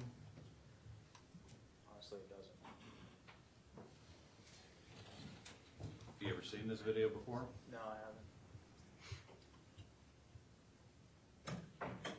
Were you playing with a drone after the reenlistment ceremony, yes or no? I don't know when this was.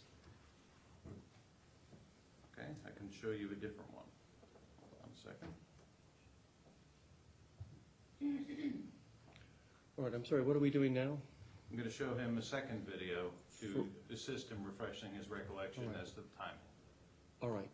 Chief Miller, if he showed you another video, would that help you in remembering or in refreshing your recollection as to the timing of the particular videos? Yes. All right, then you may do so.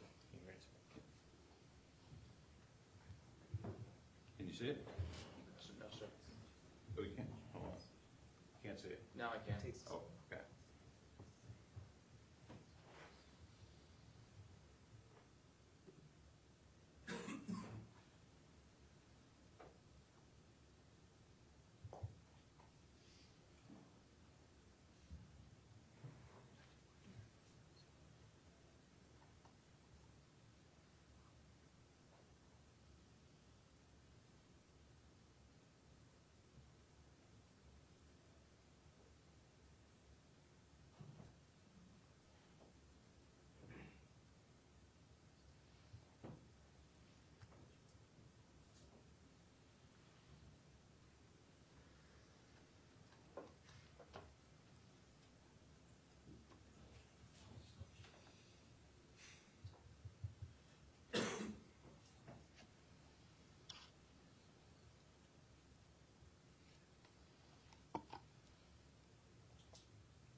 You see the figure on the right-hand side of the screen? Yes. Does that refresh your recollection as to what you were doing after the reenlistment ceremony?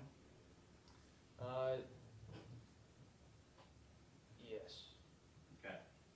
So after the reenlistment ceremony concluded, you and other members of the platoon started playing with the drone.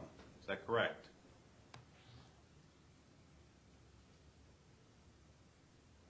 Can we I take was down the learning video, how to please? fly the drone, and I was not flying it there. That's not me flying the drone. That's me. That's me on the side. You were watching somebody flying the drone, correct? You were watching T.C. Byrne flying the drone, is that correct? I'm not sure who was flying it there. You were watching one of the members who has a helmet camera on flying the drone, is that correct? Okay. You were watching them bounce the drone off of the dead terrorist's head, is that correct? I didn't see that just now. Well, is this video fair and accurate representation of what you saw on that day? Okay, I do not remember the drone stuff. Is this video a fair and accurate video of what you saw on that day after the re-enlistment ceremony, yes or no?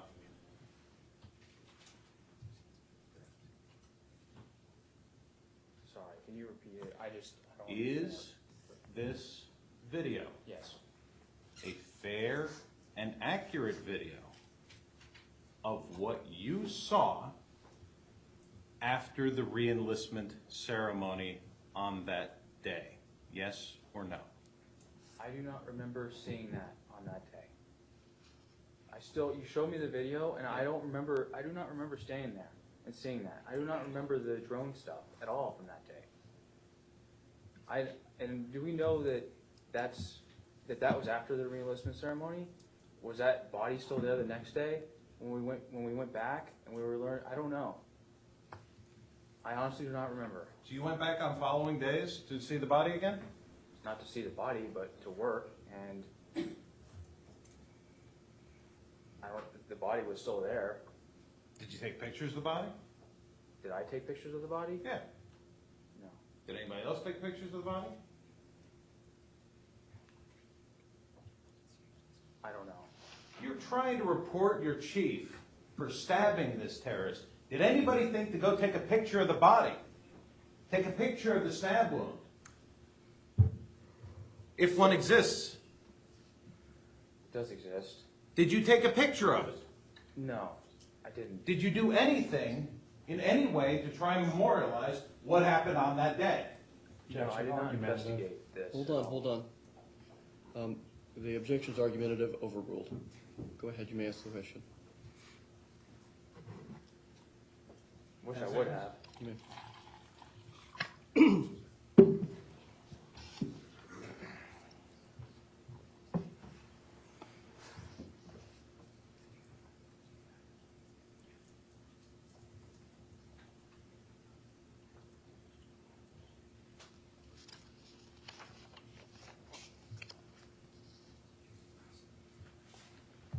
At this point, I would like to publish these videos for the jury for impeachment purposes. All right, members, you'll need to excuse us for a couple minutes while we work our way through this. All right.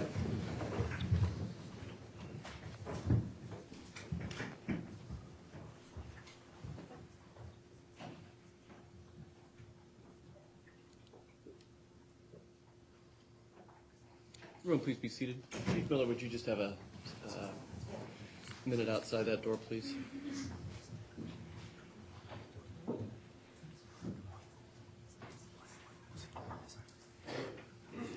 All right, you're seeking to introduce the videos as impeachment evidence. Do you have a theory of admissibility Yes, that would allow this extrinsic evidence? for These are impeachment? helmet camera videos. Sorry, Judge.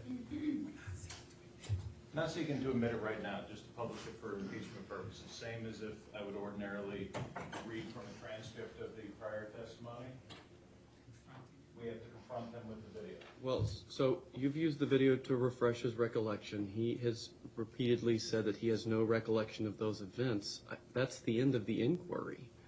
If you want to introduce the videos as substantive evidence, you can attempt to lay the foundation for them and seek to introduce them, and we'll see if there's an objection from the government. We can do it that way. But it sounds like you're trying to introduce this under 613, and that's not permissible given the answer you've received. Well, we will be able, you know what, I have a better way to do it. Can we have him subject to recall, because obviously other witnesses will be able to lay the foundation so we can bring it in. And then at that point, bring him back so he can explain.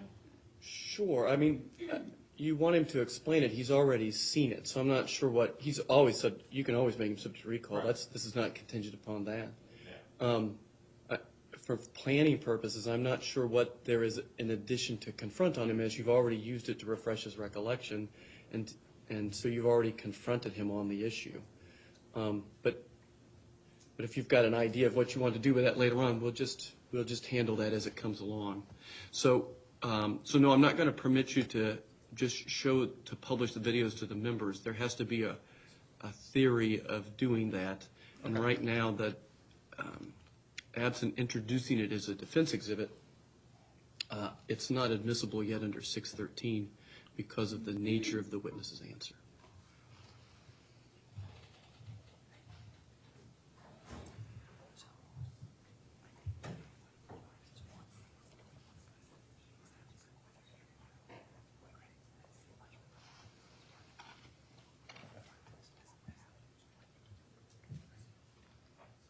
My team may be researching some case law on this issue, so we may revisit it a little bit later. All right, we can always revisit it another time, but I'm pretty comfortable with the MREs only have so many ways of introducing items, and I'm pretty comfortable that this one has so far, that there are 3 ways under this way. You've used one. There is a third. The middle one is not currently an option to you based on his I don't remember answer.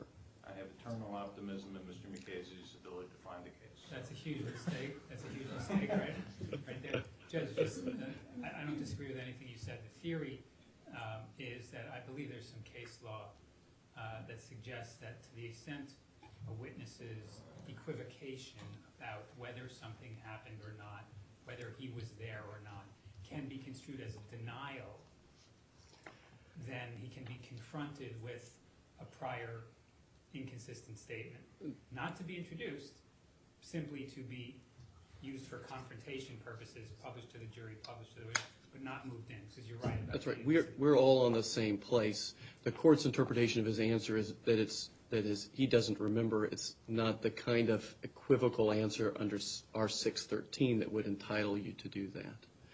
If he were to, if his answers appeared differently, then we'd be under 613 and extrinsic evidence would be admissible for impeachment purposes. It's the court's ruling right now that we're not in that ground. He just, for all intents and purposes, doesn't remember it occurring, but doesn't deny that it occurred. All right. Are we ready to recall the witness, defense? Just 15 seconds? You may.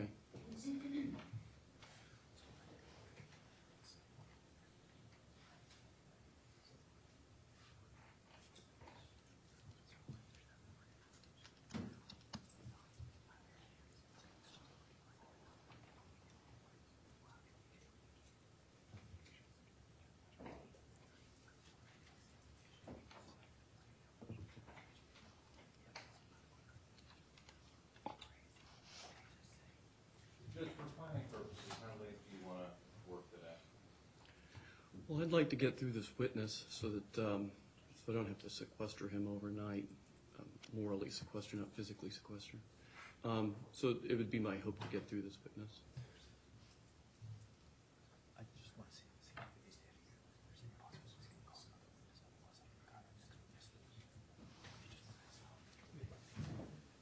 Based on that statement, it sounds like it's probably safe to cut our next witness loose at this stage. Oh, I think that's incredibly safe.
Defense, what do you think? Can we bring back Chief Miller? Sure. All right. Would you ask Chief Miller to join us?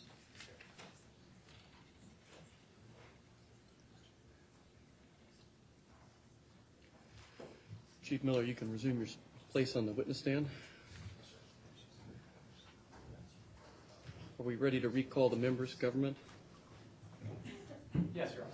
Defense, are we ready to recall the members? Yes. All right. Would you ask the members to join us?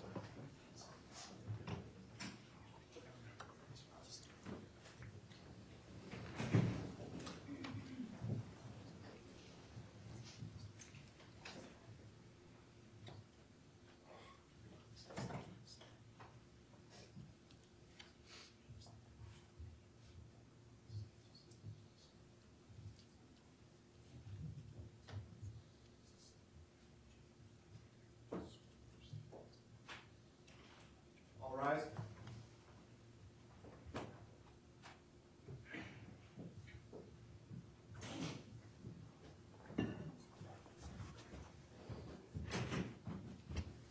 Everyone, please be seated.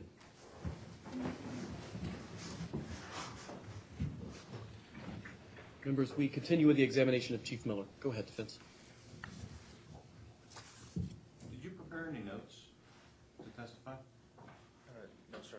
Did you prepare any notes for any of your interviews? I took notes to the very first time I spoke with NCIS. Okay. Did you ever have an opportunity to review either the transcript or the video of your prior interviews? I had the opportunity to read my transcript from the first time I spoke with NCIS. When was that?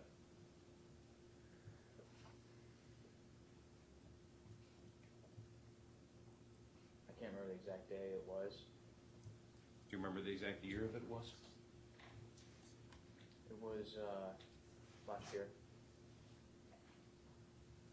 Do you have a copy of the transcript of your interview? No. Did you ever get any of the reports of your interviews? Did you ever get to read any of the reports of your interviews? I'm sorry, was that a no? No. I don't understand. What do you mean a report? Well, when you sit down with Special Agent Warpinski, he afterwards writes up a report of what you said. Did they ever show you that afterwards and say, is this accurate? No, I just read the transcript. Okay. What about any of the other times that you met with the agents? Did they show you anything else, or was it just that transcript? I just saw that transcript the one time. Okay. Have you had the opportunity to review anything to help prepare for your testimony here today? The original time I spoke with NCIS. The transcript or the video? Transcript. When did you look at that? A couple weeks ago, maybe 2 weeks ago. 2 weeks ago. Okay. So you read the transcript 2 weeks ago? Yes. Okay. Anything else to prepare for this case? No. You read any of the motions in this case? Read any motions? Yeah, any of the papers submitted in this case? I don't know what that. No. You mean like from you guys or Yeah. Or from the prosecutors? no? Did you read any of the newspaper articles about this case? The ones that came out open source? Yeah. Yes. How many newspaper articles about this case have you read?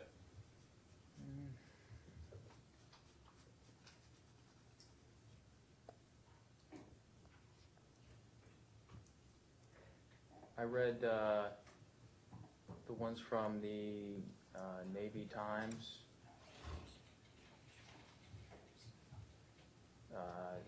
the Union Tribune, and I believe the New York Times. After reading those articles, did you then text about them with Special Agent Warpinski?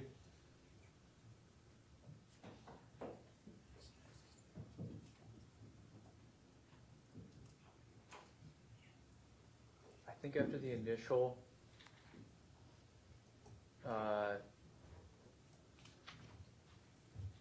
I think the very first article that came out,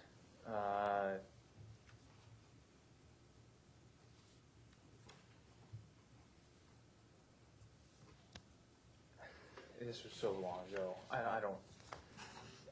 The very first article that came out. Uh-huh. So this would be right after Chief Gallagher was arrested?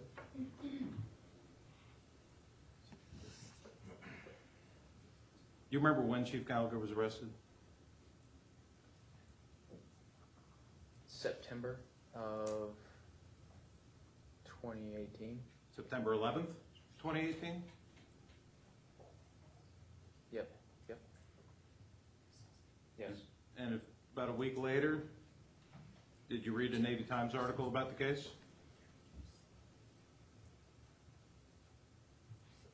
I guess I don't remember doing that. I don't know.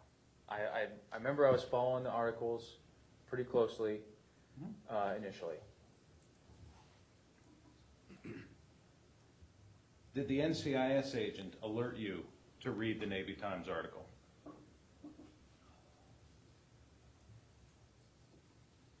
Again, I don't remember our text messages or what was said. Would it help you if you saw the text exchange you had with Special Agent Warpinski? Yes, it would. Remember? I'm sorry, objection, Your Honor, if I could only take a look at it.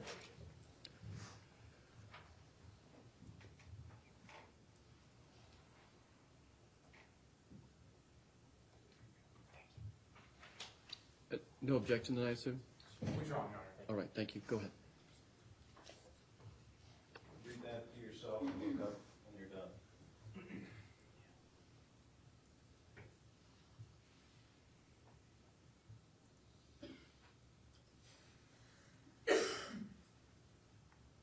Okay.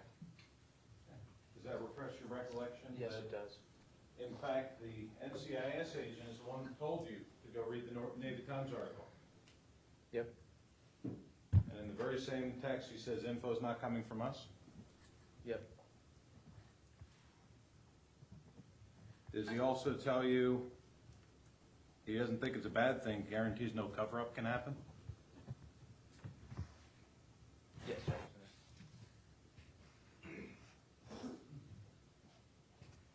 Did you then have later discussions about Navy Times articles No, with the agent? You did not?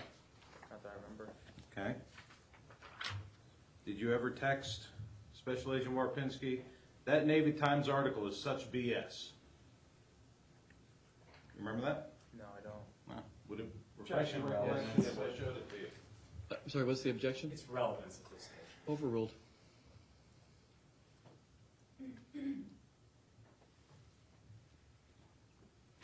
it refresh your recollection if I showed you your text exchange with Special Agent Warpinski? Yes, it would.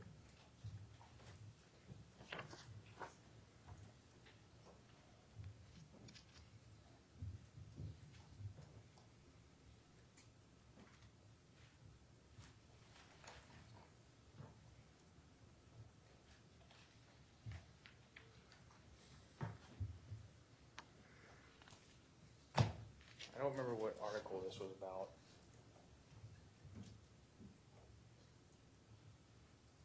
Does that refresh your recollection that you in fact did text the NCIS agent to tell him that the Navy Times article is such BS? Yes, thank you. BS is the common accepted meaning of that acronym?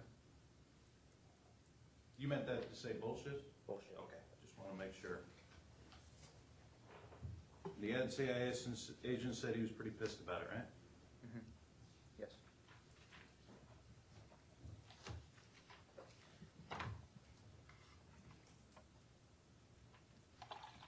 Soon thereafter, you decided to apply for a concealed carry permit with the San Diego Sheriff's Office, isn't that correct? That was more recently. That was when Chief Gallagher was released from confinement. So when he was released from confinement, you went to San Diego to get a concealed carry permit. Yes. And you sent a copy of your application to Special Agent Warpinski to have him read before you sent it in, right? Yes. Mm-hmm.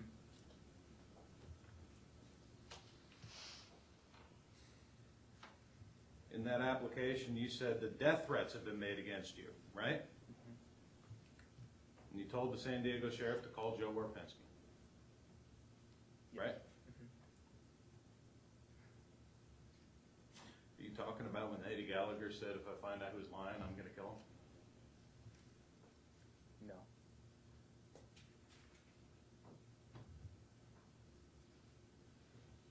Are you talking about the meeting you had with Jake Portier and Eddie Gallagher and Lieutenant McNeil in the parking lot? I was talking about when Eddie said whoever was talking about this stuff, he didn't ask who was lying. He said whoever's talking about this stuff, I'll kill him. That's what was told to me. So you heard the chief say, whoever's saying bad things about me, I'll kill him, right? And then a year later, you decided to use that to try and get a concealed carry permit, right? So it's my understanding. Hold on. No, that's not. You that's have not to answer the necessarily- questions that Yes, sir. I'm asking you. If you Yes, don't sir. understand the question, say, I don't understand the question, I'll try and rephrase it in a way you can understand. Thank you. Do you understand the question? Can you restate it, please? Chief Gallagher said that he was going to kill people who were talking about him, right? Or like reporting him. I mean, was there anything specific on this? Was it in text messages? It's my understanding that he was. Was it in text messages, yes or no? I don't remember if it was in a text message. Was it verbal, yes or no? I do remember guys talking about it. Guys, you remember Eddie Gallagher telling you about it? No. Do you ever receive a direct death threat from Eddie Gallagher?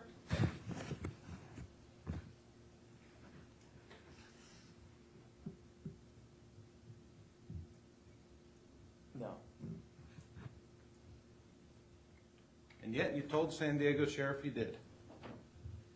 Did you then have, or did Special Agent Warpinski then text you about a week later to say that he had spoken with the sheriff's office about your carry permit and was getting it expedited? I don't remember him saying that.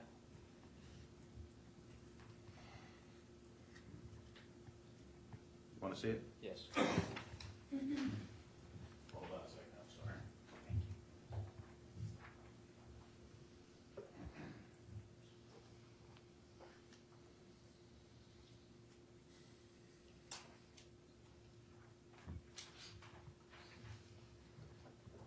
Thank you.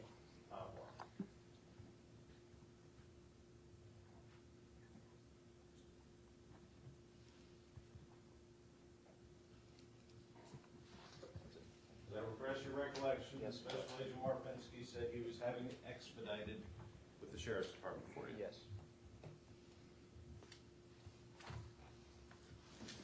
Now, you claim that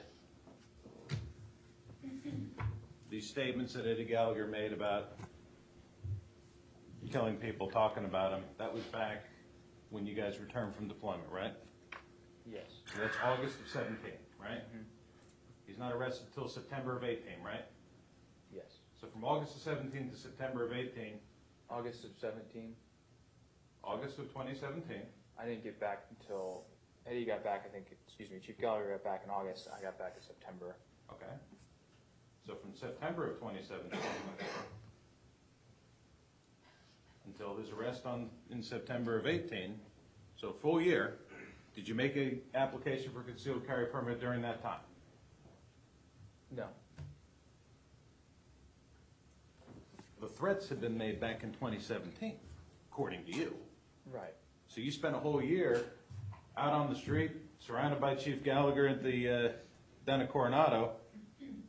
Did you go to the base police, ask the NPs to arrest him for making threats? No, I didn't. But you decided to use this 2 years later to try and get yourself a concealed carry permit in California. Mr. Politor, I think you're misrepresenting my statement there. So when I wasn't necessarily talking specifically about Eddie's death threat. I was just talking about the death threats that have been made in general, and I was talking about how this case has been so politicized, and I mean, there's all sorts of stuff going on behind the scenes. All sorts of stuff going on behind the scenes. Right. Who has threatened to kill you? Name one person. I don't know who they are. Have you got, where do you live? In San Diego? Do I have to answer that? You live in California. Yes. Okay. Have you gone to your local police department to report to them that somebody has threatened to kill you? In the statement. No. Have you gone to your local police precinct, walked in and said, I would like to talk to a detective because somebody threatened to kill me? Have you done that? Okay. This was set Have you up done that, yes or no? in the way. I know that you don't like the questions, but Yeah. you have to answer the questions that are asked of you. Okay. Did you go to a local police department to report that somebody had threatened to kill you, yes or no? Yes. Which local police department? The sheriff's department. What information did you provide to them about somebody threatening to kill you? I was told that. You were told that? I was. You were told what? That That you went there to the were- sheriff's department or that somebody had threatened to kill you? I was told that there have been death threats. Have you ever received any death threats personally? Not directly, no. Have you ever seen any death threats? No. Not that I can think of right now. Have you ever read any death threats? No. What exactly did you tell the sheriff's investigator when he went in there, when you went in there and he said, what's your need for a concealed carry? Who threatened you? What'd you say? All Do you they did remember? was a statement, and I was told that there have been death threats made against me, so I put that down in the statement. I don't know anything about the Who death told threats. you?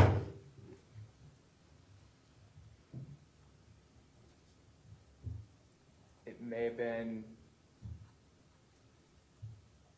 Orpinski, it may have been Chaplack. I can't remember exactly.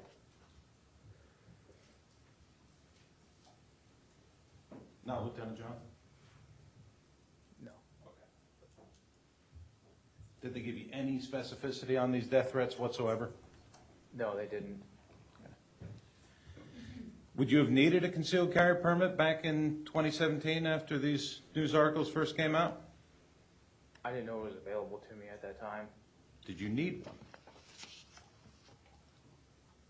Did you need a permit in order to carry a firearm at that time? Yes. Was there a time when you were able to carry a firearm out in town? When I got my concealed carry. You did get a concealed carry permit based on this application and Joe Orpinski's endorsement.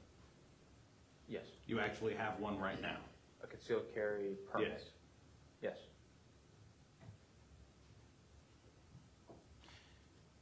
Have you ever lived in New Mexico? No. That took you a few seconds. I've never lived in New Mexico. Okay.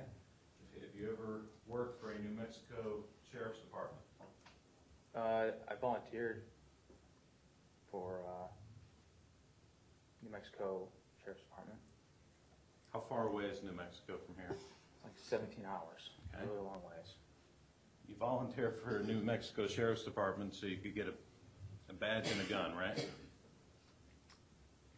My family is history of law enforcement, and I've always wanted to do something like that. Did you get a badge and a gun from New Mexico that you can carry around? I got a it's a volunteer police officer badge, and they didn't give me a gun or anything like that. Did they give you authorization to carry a gun in the state of California with that? All 50 states? I believe it did apply to all 50 states. Okay. When do you still have that? No. When did you lose that?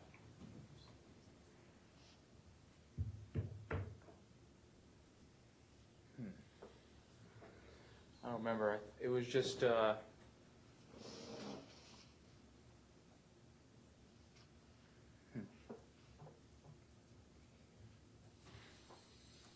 was a long time ago. I don't know. I never went back. You got the badge and you never went back? No, I didn't. I just kind of got, I don't know, I didn't really feel good about it after I left. Did you ever go and get permission from your command to work for law enforcement on the weekends? Objection, relevance, and proper impeachment. Response to relevance. Goes to credibility. Members, could we have just a couple minutes? Thanks. All right.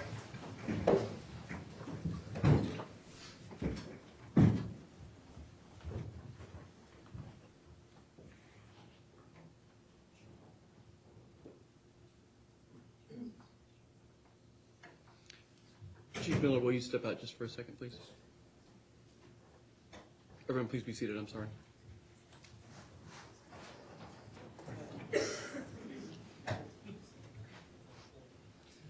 How does this go to credibility?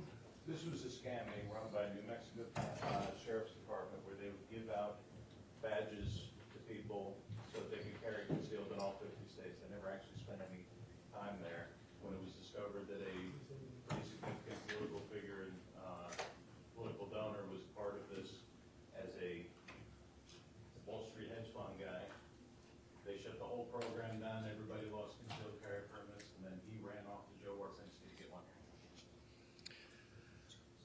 All right, so I don't find the question about whether he talked to his command about. The issue there is that if members of Naval Special Warfare want to engage in off-duty employment, in particular off-duty employment that involves the carrying of weapons and kicking down doors and engaging in law enforcement activities and as an active duty member of the military, that's something that they should be getting permission from their command, as well as probably some advice from the JAG Corps on how to combat this implication. All right, so what's the next question? That question by itself I don't think is relevant. What's the question that helps to tie his reason for going and getting the California concealed carry to this request to his command? The request to the command is just whether he went out and got this just so he could have a concealed carry permit, or whether he actually went and did things the right way. Asked Group 1, do I have permission to go be a cop in my free time? Okay, I get that. The objection's overruled. Would you ask Chief Miller to join us again, please? Sorry, since we have him out, I just wanted to say something for the record, if I may, Your Honor. You may. Hold on just a second. Your Honor, in the previous issue, it was discussed regarding impeachment. I just wanted to cite United States v. Harrow, 65 MJ 190, specifically, quote the case, an inconsistency for purposes of military rule of evidence 613 may be found not only in diametrically opposed answers, but also in the inability to recall.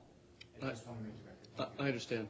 I'll just point out for your own personal edification, there's a distinction to be drawn between answers of that didn't occur, not that I recall, which would be a denial entitling, in this court's opinion, your right to 613, versus an honest view of a matter in which they then indicate they don't remember the incident. And it becomes sort of an evaluation for the court to make. So I appreciate you placing that on the record. Yes, The court is comfortable with its previous ruling. All right, would you ask Chief Miller to join us?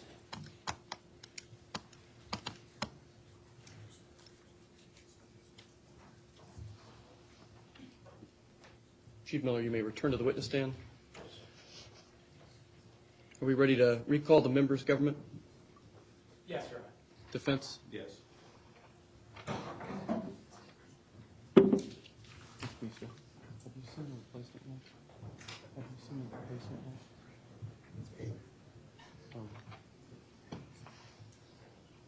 Government, do you have a runner sitting in here?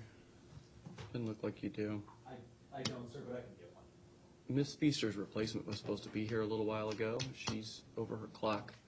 So we need to figure out where where the duty legalman is and get them here? Yes. All right, thank you. Would you ask the members to join us?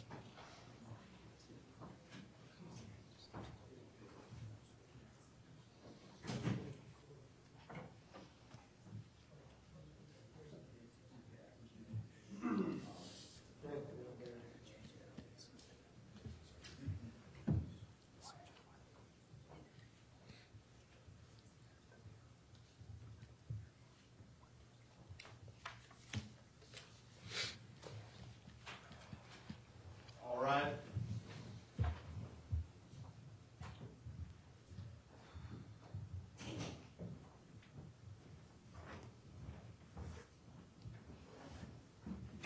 Everyone, please be seated.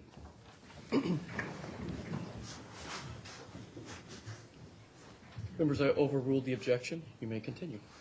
Did you get permission from your command to work off duty as law enforcement officer? No.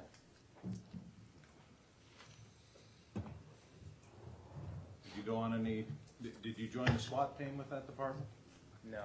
Did you go on any enforcement actions? No. Did you go on any patrols? No. Did you do anything other than get a badge? I plan to No. Go back. The question isn't what you Oh, plan to sorry. do, the question is, what did you do? no. Did you go through training with them?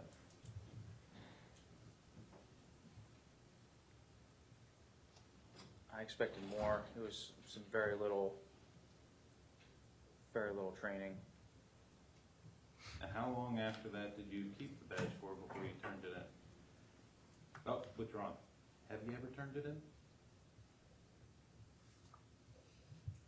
It might be in my keepsake box. I'll have to check when I get home.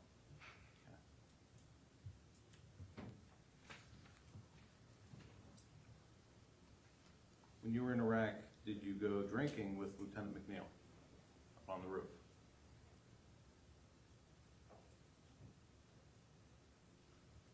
I did drink on the roof. I don't remember with Lieutenant McNeil. Were the other enlisted members of the platoon generally up there? Chief Gallagher was up there. That wasn't the question. I know that you want to redirect back to Chief Gallagher, but that wasn't the question. The question was, were the other enlisted members of the platoon up there, yes or no? Yes. Sorry. Did there come a time when Lieutenant McNeil found empty beer bottles in a vehicle?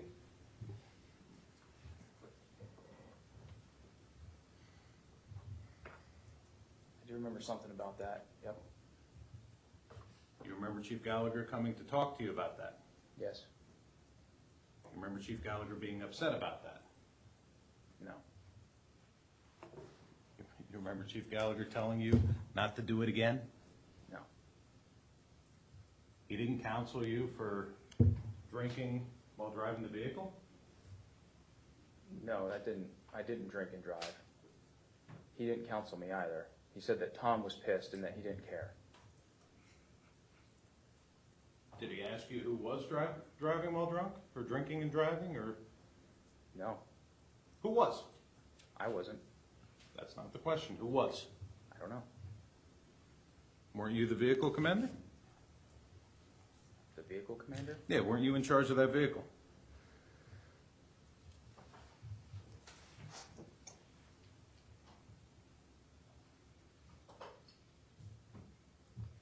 Okay. There were beer cans that Tom found in the back seat. That doesn't mean that I was drinking and driving, because I did not do that. I asked whether you were in charge of that vehicle. Yes.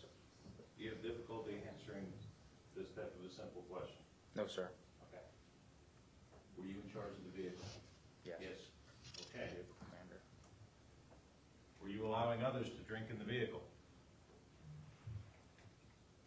There This is wasn't. one of those simple yes or no answer questions. Were you allowing other people to drink in the vehicle you were in charge of? Yes or no?